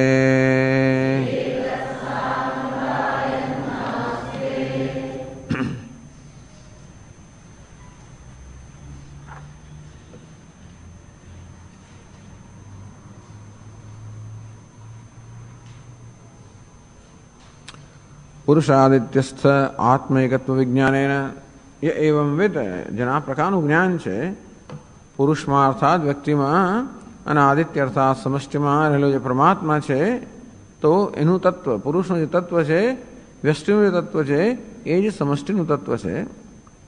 આત્મૈકત્વ વિજ્ઞાનેન, આમ જે પુરુષનો આત્મા છે, વ્યક્તિનો આત્મા છે એ જ સમષ્ટિનો આત્મા છે એવા વિજ્ઞાનથી અપોહ્ય ઉત્કર્ષ અપકર્ષ, પોતાના વિશે ચાલેલો અપકર્ષ અને સમષ્ટિ કે ઈશ્વર વિશે ચાલેલો ઉત્કર્ષ. આ જીવ અપકૃષ્ટ છે, અત્યંત હીન છે, દીન છે. ઈશ્વર તો મહાન છે, આમ આ જીવની હીનતા અને ઈશ્વરની મહાનતા જે બંને ઉપાધિના કારણે છે. અપોહ્ય, આ બંનેનો ત્યાગ કરી દે. તો ખરેખર ત્યાગ જો કશાનો કરવાનો હોય તો પોતાની હીનતાનો ત્યાગ કરવાનો, બે કશાનો ત્યાગ કરવાનો નથી. આપણે એમ લાગે કે આપણું જે બધી વસ્તુઓ આપણે ત્યાગ કરવાની છે, ખરેખર જો ત્યાગ કરવાનો હોય તો પોતાની હીનતાનો, દીનતાનો ત્યાગ કરવાનો છે. ઉપાધિની અંદર અહંભાવને કારણે હીનતાનો ખ્યાલ આવે છે અને પોતે હીન છે અને બીજો મહાન છે. હીનતા અને મહાનતા, ઉત્કર્ષ અપકર્ષ, અપોહ્ય, આ બંનેનો ત્યાગ કરીને. પણ કોઈના ઉત્કર્ષનો, કોઈની મહાનતાનો ત્યારે ત્યાગ થાય જ્યારે પોતાની હીનતાનો પણ ત્યાગ થાય. અર્થાત બધા ઉપાધિના સ્તર પર છે. તેથી જીવનમાં એનું કેટલું કંઈક મહત્વ છે. જીવનનું ઉપાધિનું મહત્વ છે, ઉત્કર્ષનું મહત્વ છે, વ્યવહારમાં નથી એમ નથી. અને છતાં પણ એ જ માત્ર આપણું જીવન ના બની જાય. ટૂંકમાં એ જ આપણા જીવનને સતત પરવશ બનાવીને આપણી પાસે એ જ બધું કામ કરાવે. કેમ ઉત્કર્ષ કરવો, કેમ અપકર્ષમાંથી મુક્ત થવું, બસ એ જ જાણે જીવનને ધ્યેય બની જાય એવું ન થાય. અન્નમયાદિ આત્મન અવિદ્યા કલ્પિતાન ક્રમેણ સંક્રમ્ય, અન્નમયથી માણીને આનંદમય સુધીના અવિદ્યાદિ કલ્પિત જે અનાત્મા છે, જેમાં આત્મબુદ્ધિ છે, એમાંથી આત્મબુદ્ધિમાંથી મુક્ત થઈને સત્યમ જ્ઞાનવનંતમ બ્રહ્મ અદૃશ્યાધિધર્મકમ સ્વાભાવિકમ આનંદમ અજમ અમૃતમ અભયમ અદ્વૈતમ ફલભૂતમ આપન્ન. અને બ્રહ્મ સત્યમ જ્ઞાનવનંતમ, સત્ય અર્થાત નિર્વિકાર છે, વિકાર રહિત છે. જ્ઞાન અર્થાત જડતા રહિત છે. આનંદ અર્થાત દુઃખ રહિત છે. અદૃશ્યાધિધર્મકમ, જે નિર્વિશેષ છે, સદવિશેષતાઓથી રહિત છે, મર્યાદાઓથી રહિત છે. સ્વાભાવિકમ, સ્વાભાવિક, જેને હોવા માટે કોઈ પ્રયત્નની આવશ્યકતા નથી, જે પારમાર્થિક સત્ય છે. આનંદમ અજમ અમૃતમ અભયમ, જે આનંદ સ્વરૂપ છે, તેથી જીવનનો પરમ પુરુષાર્થ છે. અજમ અમરમ અમૃતમ અભયમ, જે જન્મ મૃત્યુ ભય આ બધા અનર્થોથી રહિત છે. અદ્વૈતમ, સર્વ ભેદભાવથી મુક્ત. ફલભૂતમ આપન્ન, ફલભૂતમ અર્થાત આ પ્રકારે અનાત્મામાં આત્મબુદ્ધિ અહંભાવનો ત્યાગ કરવાના કારણે જે બ્રહ્મવેદ બ્રહ્મૈવ ભવતી, જે આપન્ન, આ બ્રહ્મ આપન્ન, જે આ પ્રકારે બ્રહ્મ, જે સત્યમ જ્ઞાન અનંતમ અદૃશ્યાદિ ધર્મકમ સ્વાભાવિકમ અજમ અમૃતમ, તો આનંદમ આવું જે બ્રહ્મ છે, અભયમ, જે બની ગયો છે. ઇમાન લોકાન અનુસંચરન, આ સમગ્ર વિશ્વમાં વિચરણ કરતો. કેવી રીતે વિચરણ કરતો? કામાની, કામના પ્રમાણે, ઈચ્છા પ્રમાણે અન્ન ધરાવતો, કામરૂપી પોતાની ઈચ્છા પ્રમાણે રૂપ ધારણ કરતો. જાણે કે એ ટૂંકમાં પોતાની ઈચ્છા પ્રમાણે અન્ન પ્રાપ્ત કર્યું હોય અને કેવો આનંદ હોય, પોતાની ઈચ્છા પ્રમાણે રૂપ ધારણ કરતો હોય કેવો આનંદ હોય, પોતાની ઈચ્છા પ્રમાણે વિચરણ કરતો હોય કેવો આનંદ. આ બધું મુક્તિ બતાવે છે. ટૂંકમાં મુક્તિ આવી કે જ્ઞાની પુરુષને આ પ્રકારની મુક્તિની જરૂર હોય એવું આપણે માનતા નથી. પણ આપણને એમ થાય કે હું આકાશમાં ઉડું તો કેવું સરસ, જો પેલું પક્ષી ઉડે છે અને હું પણ ઉડી શકતો હતો, જો માછલી તરે છે હું પણ તરી શકતો હતો. અર્થાત સતત આ ઉપાધિની મર્યાદાનું પીડાઈ રહ્યો છું. ઉપાધિની બધી મર્યાદાને મારી મર્યાદા માનીને પીડાઈ રહ્યો છું. ઉપાધિની મર્યાદા પીડાવાની જરૂર નથી. ઉપાધિ તો મર્યાદિત હોય છતાં એ બધાને મારી મર્યાદા માનીને પીડાઈ રહ્યો છું. અને તેથી આ બધી મર્યાદા મુક્ત થવાની સ્વાભાવિક ઝંખના એક હોય એ દ્રષ્ટિએ વર્ણન કરવામાં આવે છે. જેમ યોગીઓને આ બધી અણિમા આદિ બધી એની બધી સિદ્ધિવષ્ટ સિદ્ધિઓ બધી હોય, એવી સિદ્ધિ પ્રાપ્ત થાય તો કેવો મુક્તિનો આનંદ માણું, હું કોઈને વશ ના હોઉં, હું સ્વતંત્ર હોઉં, જે ધારવું એ કરી શકું. વસ્તુ તો જે ધારવું એ કરવાની જરૂર જ નથી. શું કરવા ધારવું જ કશું? હા, ધારવું એ કરી શકું ક્યારે હોય? ધારવું ત્યારે ને. શું કામ એવી ધારવાની તકલીફ શું કામ લેવી? ભલે ઈશ્વરને જ ધારવા દો. જ્ઞાની પુરુષ તેમ કે ઈશ્વરને જ ધારવા દો ને ભાઈ. તો શા માટે મારે કશું ધારવું અને એ પ્રમાણે કરવું? એને જે ધારવું એ ધારે, એને જે કરવું એ કરે. નમઃ નમસ્કૃત, બસ હું તો નમસ્કૃત છું, હું ઈશ્વરને નમસ્કૃત છું, સંપૂર્ણ સમર્પિત છું. આ નામ જ નમસ્કાર. ઈશ્વરને બધી જવાબદારી સોંપી તો એમાં તો સારું ને, બોજ બધો ઈશ્વરને સોંપી દો. પોતાની પાસે કોઈ બોજ રાખવાની જરૂર જ નથી. એને જેમ સંચાલન કરો એમ કરે. પણ તો આ રીતે આવું ધારો કે આપણે ધારીએ કરી શકીએ અથવા ન ધારીએ તો બંને સરખી જ વસ્તુ છે. વસ્તુ એવી છે કે ધારીએ કરવાની સ્વતંત્રતા હોય અથવા ન ધારીએ તો. યચ્ચ કામ સુખમ લકે યચ્ચ દિવ્યમ મહત સુખમ તૃષ્ણાક્ષય સુખસ્યૈતે નાર્હત ષોડશીમ કલામ. તો આ ભૂલોકની અંદર, પૃથ્વીલોકની અંદર આપણી ઈચ્છા પ્રમાણે સુખ પ્રાપ્ત થાય, ક્યારે સ્વર્ગનું પણ સુખ પ્રાપ્ત થાય. આ બધા સુખ જે છે એ પણ તૃષ્ણાક્ષય, આ સુખની ઈચ્છામાંથી મુક્તિ થવાને કારણે જે સુખ થાય છે એ સુખના એક અંશ પણ નથી. એટલે અહીં એવું વર્ણન કરવામાં આવ્યું છે. અને આ બધા વારંવાર ઉપનિષદમાં આ પ્રકારનું વર્ણન પ્રાપ્ત થાય છે. જ્ઞાની પુરુષનું વર્ણન કરતી વખતે કે જાણે આવી બધી સિદ્ધિઓને પ્રાપ્ત થયો. જક્ષન ક્રીડન રમમાણ, હસતો હોય, ખાતો હોય, ક્રીડા કરતો હોય, સ્ત્રી ભી યા નિર્વાહ. આમ સામાન્ય મનુષ્ય એવી ઈચ્છાઓ જાણે એની બધી પૂરી ના થઈ ગઈ હોય. કહેવાનો અર્થ એ છે કે આવી બધી ઈચ્છાઓ પૂરી થાય અને માણસને જેવો આનંદ થાય એવો આનંદ એને એમને જ થાય છે. કારણ કે આ બધી ઈચ્છામાંથી મુક્ત થયો છે. અને એનું કારણ એક જ છે કે હવે એને આત્માનાત્મ વિવેક થયો છે. અનુસંચલન, સર્વ સમગ્ર જગતમાં અનુસંચન વિચરણ કરતો સર્વાત્મના ઇમાન લોકાન આત્મત્વેન અનુભવન. એને જ્ઞાન છે કે હું સર્વનો આત્મા છું અને સમગ્ર જગત મારો આત્મા છે, હું સમગ્ર જગતનો આત્મા છું. આ પ્રકારનો અનુભવ કરતો અને તેથી હું સર્વ છું. સમગ્ર જગત વિચરણ કરવાનો પ્રશ્ન જ ક્યારે? જે કાંઈ જ્યાં છે તે હું જ છું. કેમ? શું કરતો કરતો વિચરણ કરે છે? એ તત્ સામ ગાયનાસ્તે, આ સામનું ગાન કરતો કરતો રહેલો છે. સમત્વાદ બ્રહ્મૈવ સામ, સર્વ અનન્ય રૂપમ ગાયન. સર્વ સમ હોવાને કારણે આ બ્રહ્મને સામ કહેવામાં આવે છે. સામ ગાયન, સામનું ગાન કરતો અર્થાત બ્રહ્મનું ગાન કરતો. શબ્દયન, શબ્દોમાં વ્યક્ત કરતો. એકત્વમ આત્મ એકત્વમ પ્રખ્યાપયન, આ આત્માની એકતા.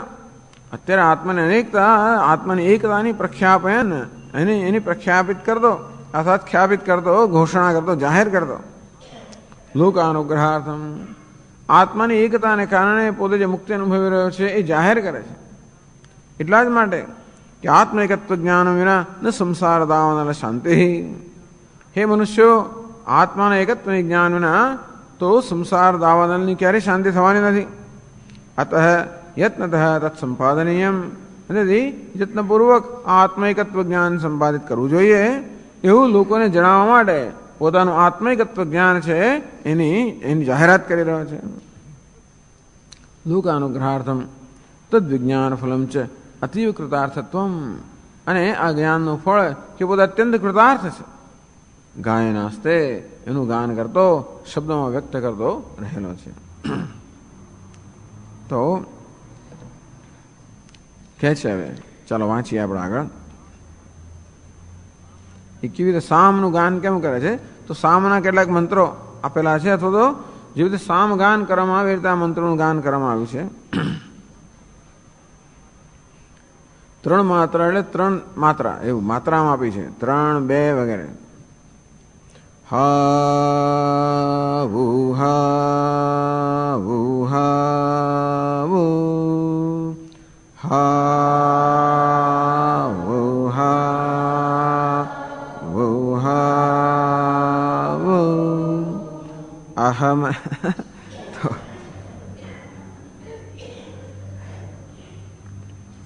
અહમન્નમહમન્નમહમન્નમ અહમન્નમહમન્નમહમન્નમ અહમન્નાદોહમન્નાદોહમન્નાદઃ અહમન્નાદોહમન્નાદોહમન્નાદઃ અહગ્ગશ્લોકકૃદહગ્ગશ્લોકકૃદહગ્ગશ્લોકકૃત અહગ્ગશ્લોકકૃદહગ્ગશ્લોક ककृदहग्गश्लोककृत अहमस्मि प्रथमजारुतास्य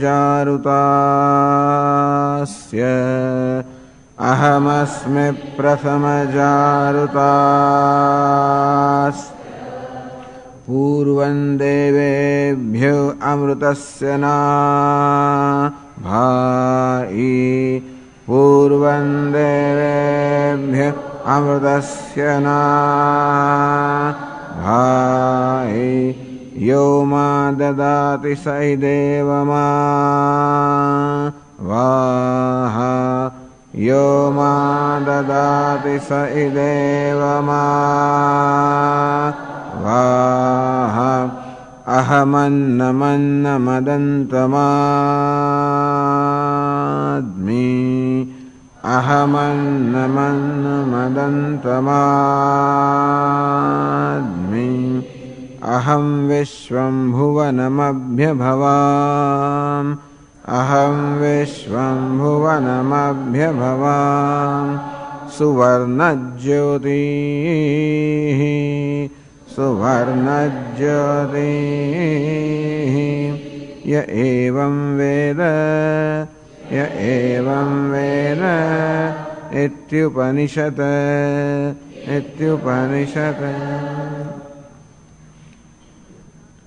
कथम गायनास्ते એ કેવી રીતે ગાન કરતા હોય છે હા ઉહા ઉહા અહો અહો અહો પછી આ સામવેદની અંદર ઊંચાઓનું જ્યારે ગાન કરવામાં આવે ત્યારે શબ્દોમાં થોડી વિકૃતિ થઈ જાય.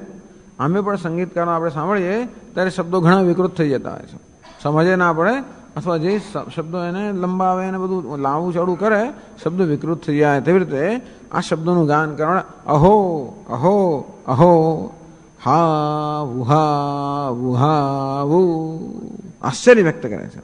ઓહો કેવું આશ્ચર્ય છે. અહમન્નમ અહમન્નમ અહમન્નમ હું અન્ન છું અન્ન છું અન્ન છું. અહમન્નાદ અહમન્નાદ અહમન્નાદ અરે હું અન્નાદ છું અન્નાદ છું અન્નાદ છું. ભોજ્ય પણ હું છું ભોગતા પણ છું. કેવું આશ્ચર્ય. અહગ્ગ શ્લોકકૃત અહગ્ગ શ્લોક અહમ શ્લોકકૃત અહમ શ્લોકકૃત અહમ શ્લોકકૃત. હું આ સંધિ કરનાર છું. અન્ન અન્નાદને જોડનાર પણ હું છું. હું જ કર્મફલદાતા છું. અન્નાદ અન્ન ખાનાર એને અન્ન સાથે જોડી આપનાર પણ હું જ છું. હું જ અન્નાદ અન્ન અન્નાદને જોડનાર છું. શ્લોક એટલે જોડવો. અહમ અસ્મિ પ્રથમજારુતાસ્ય હું જ આ પ્રથમ હું જ હિરણ્યગર્ભ છું. ઋત અને હું જ ઋત છું. પૂર્વમ દેવેભ્ય અમૃતસ્ય નાભિ પૂર્વમ દેવેભ્ય એટલે ઋતસ્ય પૂર્વમ. અરે ઋતસ્ય એટલે કે આ હિરણ્યગર્ભ એની પણ પૂર્વ છું. દેવેભ્ય પૂર્વમ સર્વ દેવતાને પૂર્વ વિરાટ છે જ હું છું. અમૃતસ્ય નાભિ હું જ અમૃતસ્ય નાભિ છું. અમૃત સ્વરૂપ છું. યો મા દદાતિ સૈ દેવમાં આવાહા અવાહા એટલે જે મને મારું દાન કરે અન્ન છું ને માટે મારું જે દાન કરે છે એ મારું રક્ષણ કરે છે. એટલે કહ્યું ને અન્નમ બ્રહ્મેતિ વિજાનાત. આગળ અન્ન બ્રહ્મ છે એ પ્રકારનું જ્ઞાન થયું. એટલે અન્નમ ન નિંદ્યાત અન્નમ ન પરિચક્ષિત અન્નમ બહુ કુર્વીત યા અન્નમ યા કયા છે વિધવા અન્નમ બહુઅન્નમ પ્રાપ્નુયાત. અન્ન માટેની ઉપાસના કહેવામાં આવી. અન્ન જ બ્રહ્મ છે તો એનું જ્ઞાન છે કે હું અન્ન છું. યો મા દદાતિ સૈ દેવ મા વાહ જે મારું દાન કરે છે એ મારું રક્ષણ કરે છે. અન્નનું રક્ષણ કેમ થાય? એનું દાન કરવાથી. અહમન્નમ અહમન્નમ અહમન અદંતમ અદ્મી પણ જે મારું દાન કરવા વગર પોતે એકલો જ ખાઈ જાય છે એને હું ખાઈ જાઉં છું. અદ્મી અહમ વિશ્વમ ભુવનમ અભ્યભવાન આ સમગ્ર જગતને મેં અભિભૂત કર્યું છે. આ સમગ્ર જગત મેં પરાજિત કર્યું છે અર્થાત સમગ્ર જગતને ઉપરી છું હું. સુવર્ણ જ્યોતિ મારી જ્યોતિ કેવી છે? અર્થાત સૂર્ય સમાન હું સ્વપ્રકાશ છું. એવમ વેદ આ પ્રકારે જે જ્ઞાન ધરાવે છે ઇતિ ઉપનિષદ આ ઉપનિષદ છે અને જેમ ભૃગુને જ્ઞાન થયું એ પ્રકારે જ્ઞાન ધરાવે છે અને આ ભૃગુનું જેમ આ પ્રકારનું મુક્તિનું ફળ પ્રાપ્ત થાય છે. તો ભાષ્યમાં કહે છે કથમ હાવું હાવું હાવું अहो एतस्मिन् अर्थे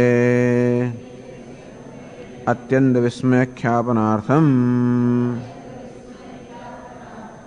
तो साम गायनास्ते એ સામનું ગાન કરીને રહેલો છે. કથમ ગાયન, કેમ ગાન કરે છે? હાવું હાવું હાવું અહો એ તસ્મિન અર્થે. આ હાવું હાવું હાવું એ અહો એ અર્થમાં છે. તો અહો અહો અહો 3 વાર કેમ કહે છે? અત્યંત વિસ્મય ખ્યાપનાર્થમ. અહો તો વિસ્મયના અર્થમાં છે. તો સ્મય મહાત્માઓ સમજાવે, સ્મય એટલે અહંકાર, વિસ્મય એટલે અહંકાર જે જતો રહો. વિસ્મય જ્યારે થતો હોય ત્યારે અહંકાર જતો રહેતો હોય છે. વિસ્મય ખ્યાપનાર્થમ મહાન આશ્ચર્ય અજાયબી છે. તો મહાન વિસ્મય છે. આશ્ચર્યવત પશ્યતિ કશ્ચિદેનમ. તો ત્યાં ભગવદ્ ગીતામાં કહું કે આ મહાપુરુષો કશ્ચિદેનમ આ બ્રહ્મને આશ્ચર્યવત પશ્યતિ, આશ્ચર્યની જેમ જોઈ રહ્યા છે. આશ્ચર્યવત વદતિ તથૈવ ચાન્ય. અને કોઈક વળી આ બ્રહ્મને આશ્ચર્યની જેમ એનું વદન કરી રહ્યું છે, ખ્યાપન કરી રહ્યું છે, ઉચ્ચારણ કરી રહ્યું છે. આશ્ચર્યવત ચૈન મન્ય શૃણોતિ. અને કોઈ બ્રહ્મને આશ્ચર્યવત જાણે સાંભળી રહ્યા છે. બ્રહ્મ પણ આશ્ચર્યવત, સાંભળવાનું પણ આશ્ચર્યવત, અને સાંભળનાર પણ આશ્ચર્યવત. બ્રહ્મ પણ આશ્ચર્યવત, જાણનાર પણ આશ્ચર્યવત, જાણવું પણ આશ્ચર્યવત. બ્રહ્મ આશ્ચર્યવત, બોલવાનું આશ્ચર્યવત, બોલનાર પણ આશ્ચર્યવત. અત્યંત વિસ્મય ખ્યાપનાર્થમ. એટલે જે આ અભ્યાસસ્તુ અતિશયાર્થ. અહો શબ્દ છે, હાવું એ વિસ્મય વ્યક્ત કરે છે. અને 3 વાર કહેવામાં ને હાઉ હાઉ હાઉ અત્યંત વિસ્મય ખ્યાપનાર્થમ. તો પોતાનું અત્યંત વિસ્મય, અત્યંત અજાયબી આશ્ચર્ય વ્યક્ત કરે છે. કહે છે ભાષ્યકાર આગળ, કફ પુનરસૌ વિસ્મય હૈ ઉચ્યતે. ભાઈ શું મોડો વિસ્મય છે? શું વિસ્મય છે? જેની ખ્યાપના જેને જાહેર કરવા માટે, પ્રકટ કરવા માટે આવું કહી રહ્યા છે. ઉચ્યતે શ્રુતિ પોતે જ કહે છે કે કયા પ્રકારનો વિસ્મય અનુભવી રહ્યો છે આ મહાપુરુષ. અદ્વૈત આત્મા નિરંજનોપી સન્ન અહમેવ ન અહમેવ અન્નમ અન્નાદશ્ચ કિંચ અહમેવ શ્લોકકૃત. શ્લોકો નામ અન્ન અન્નાદયો સંઘાતઃ તસ્ય કર્તા ચેતનાવાન. અદ્વૈત આત્મા નિરંજનોપી સન્ન. હું અદ્વૈતીય છું, નિરંજન છું. નિરંજન અર્થાત સર્વ પ્રકારની અંજના, સર્વ પ્રકારની મલિનતાથી મુક્ત, નિત્ય શુદ્ધ છું. એ હોવા છતાં પણ અહમેવ અન્નમ. અરે હું અદ્વૈત છું, બ્રહ્મ છું, નિરંજન છું, અને છતાં હું જ બ્રહ્મ છું. કેવું આશ્ચર્ય છે! અહમેવ અન્નમ અહમન્નમ અહમન્નમ અહમન્નમ. હું જ અન્ન છું, હું જ અન્ન છું, હું જ અન્ન છું. અન્નાદશ્ય એટલું તો અન્ના અહમન્નાદો અહમન્નાદ અહમન્નાદ. હું જ અન્નનો ભોગવનાર છું, હું જ ભોજ્ય છું, હું જ ભોગતા છું. કિંચ અહમેવ શ્લોકકૃત અહગ્ગ શ્લોકકૃત હગ્ગ શ્લોકકૃત હગ્ગ શ્લોકકૃત. હું જ શ્લોકકૃત છું. શ્લોકો નામ અન્ન અન્નાદયો સંઘાત. અન્ન અન્નાદનો સંઘાત, આ બધાની સંગતિ, આ બધાનું મિલન, એનું નામ છે શ્લોક. એને જોડવા. તસ્ય કરતા ચેતનાવાન. અન્ન અન્નાદને જોડી આપનાર હું છું. ચેતનાવાન એટલે કે હું કર્મફલદાતા છું. સર્વ કર્મફલદાતા ઇતિ આવત. અન્નમ ભોગ્ય જાતમ અન્નાદો ભોગતા. આ બધું જે ભોગ્ય જાત, જે બધું ભોગવવામાં આવે છે, અન્ન કહેવામાં આવે છે. અહીં એના માટે અન્ન શબ્દ વપરાયો. ઈશ્વરનો ભોગવનાર અન્નાદ હૈ. તો એવો સંઘાતો નામ ભોક્તૃભોગ્ય ભાવ લક્ષણ સંબંધ હૈ. આ જગત તો ભોગ્ય છે, અનુભોગતા છે. પણ જગત ભોગ્ય હોય માટે એ મારે માટે ઉપભોગનો વિષય બને એવું નથી. એ તો મારું કર્મ હોય અને તેથી મને આ જગતના પદાર્થો ભોગવવા મળે ત્યારે આ ભોગ્ય અને ભોગતાનો સંબંધ થાય. તો જે ભોગ્ય જાત જગત છે અને આ ભોગતા છે એ બંનેનો સંબંધ કરાવનાર કોણ છે? શ્લોક અકૃત. હું જ સંબંધ કરાવવાનો છું, હું જ કર્મફલદાતા છું. અને તેને કારણે જે અન્નનો ભોગવનાર છે એને અન્ન પ્રાપ્ત થાય, એમ કરીને આ બંનેનો સંયોગ થાય છે.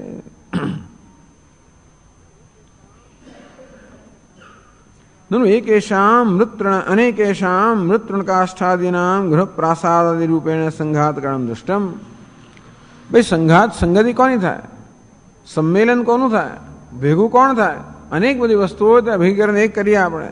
જેમ કે આ મકાન બનાવ્યું હોય તો પછી ઈંટ છે ને ચૂનો ને રેતી અનેક બધી વસ્તુઓ ભેગીકરણ આપણે બનાવીએ. પણ એકની એક વસ્તુ, તમે અન્ન છો, એકની એક વસ્તુ ભેગી કેમ થાય? તો તું જ અન્ન, તમે જ અન્ન છો ને તમે જ અન્નાદ છો, તમે તમારી જાતને ભેગા કરો એ વળે કેવું? એટલે એ સમજાવે છે અન્નસ્યૈવ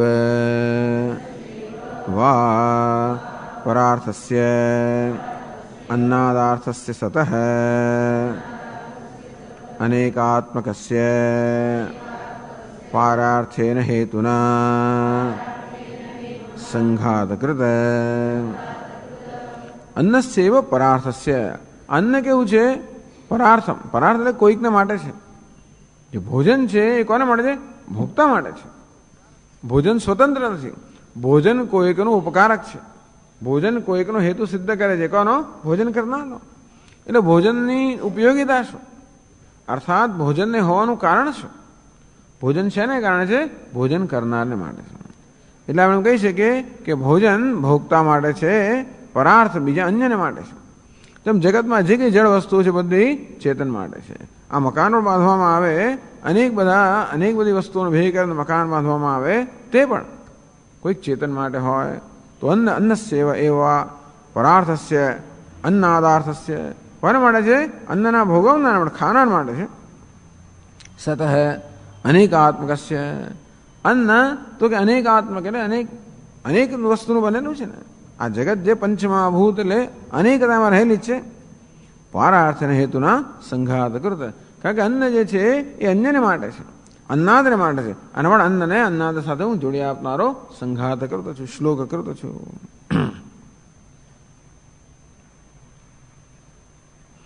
એમ પણ કહી શકાય કે પંચમહાભૂત વગેરે જે અન્ન છે એ બધાને આ શરીરના રૂપમાં બધા સંઘાત. તો કે આ શરીર જે વગેરે પ્રાપ્ત થયું એ પણ કર્મફળદાતા, કર્મફળને કારણે પ્રાપ્ત થયું.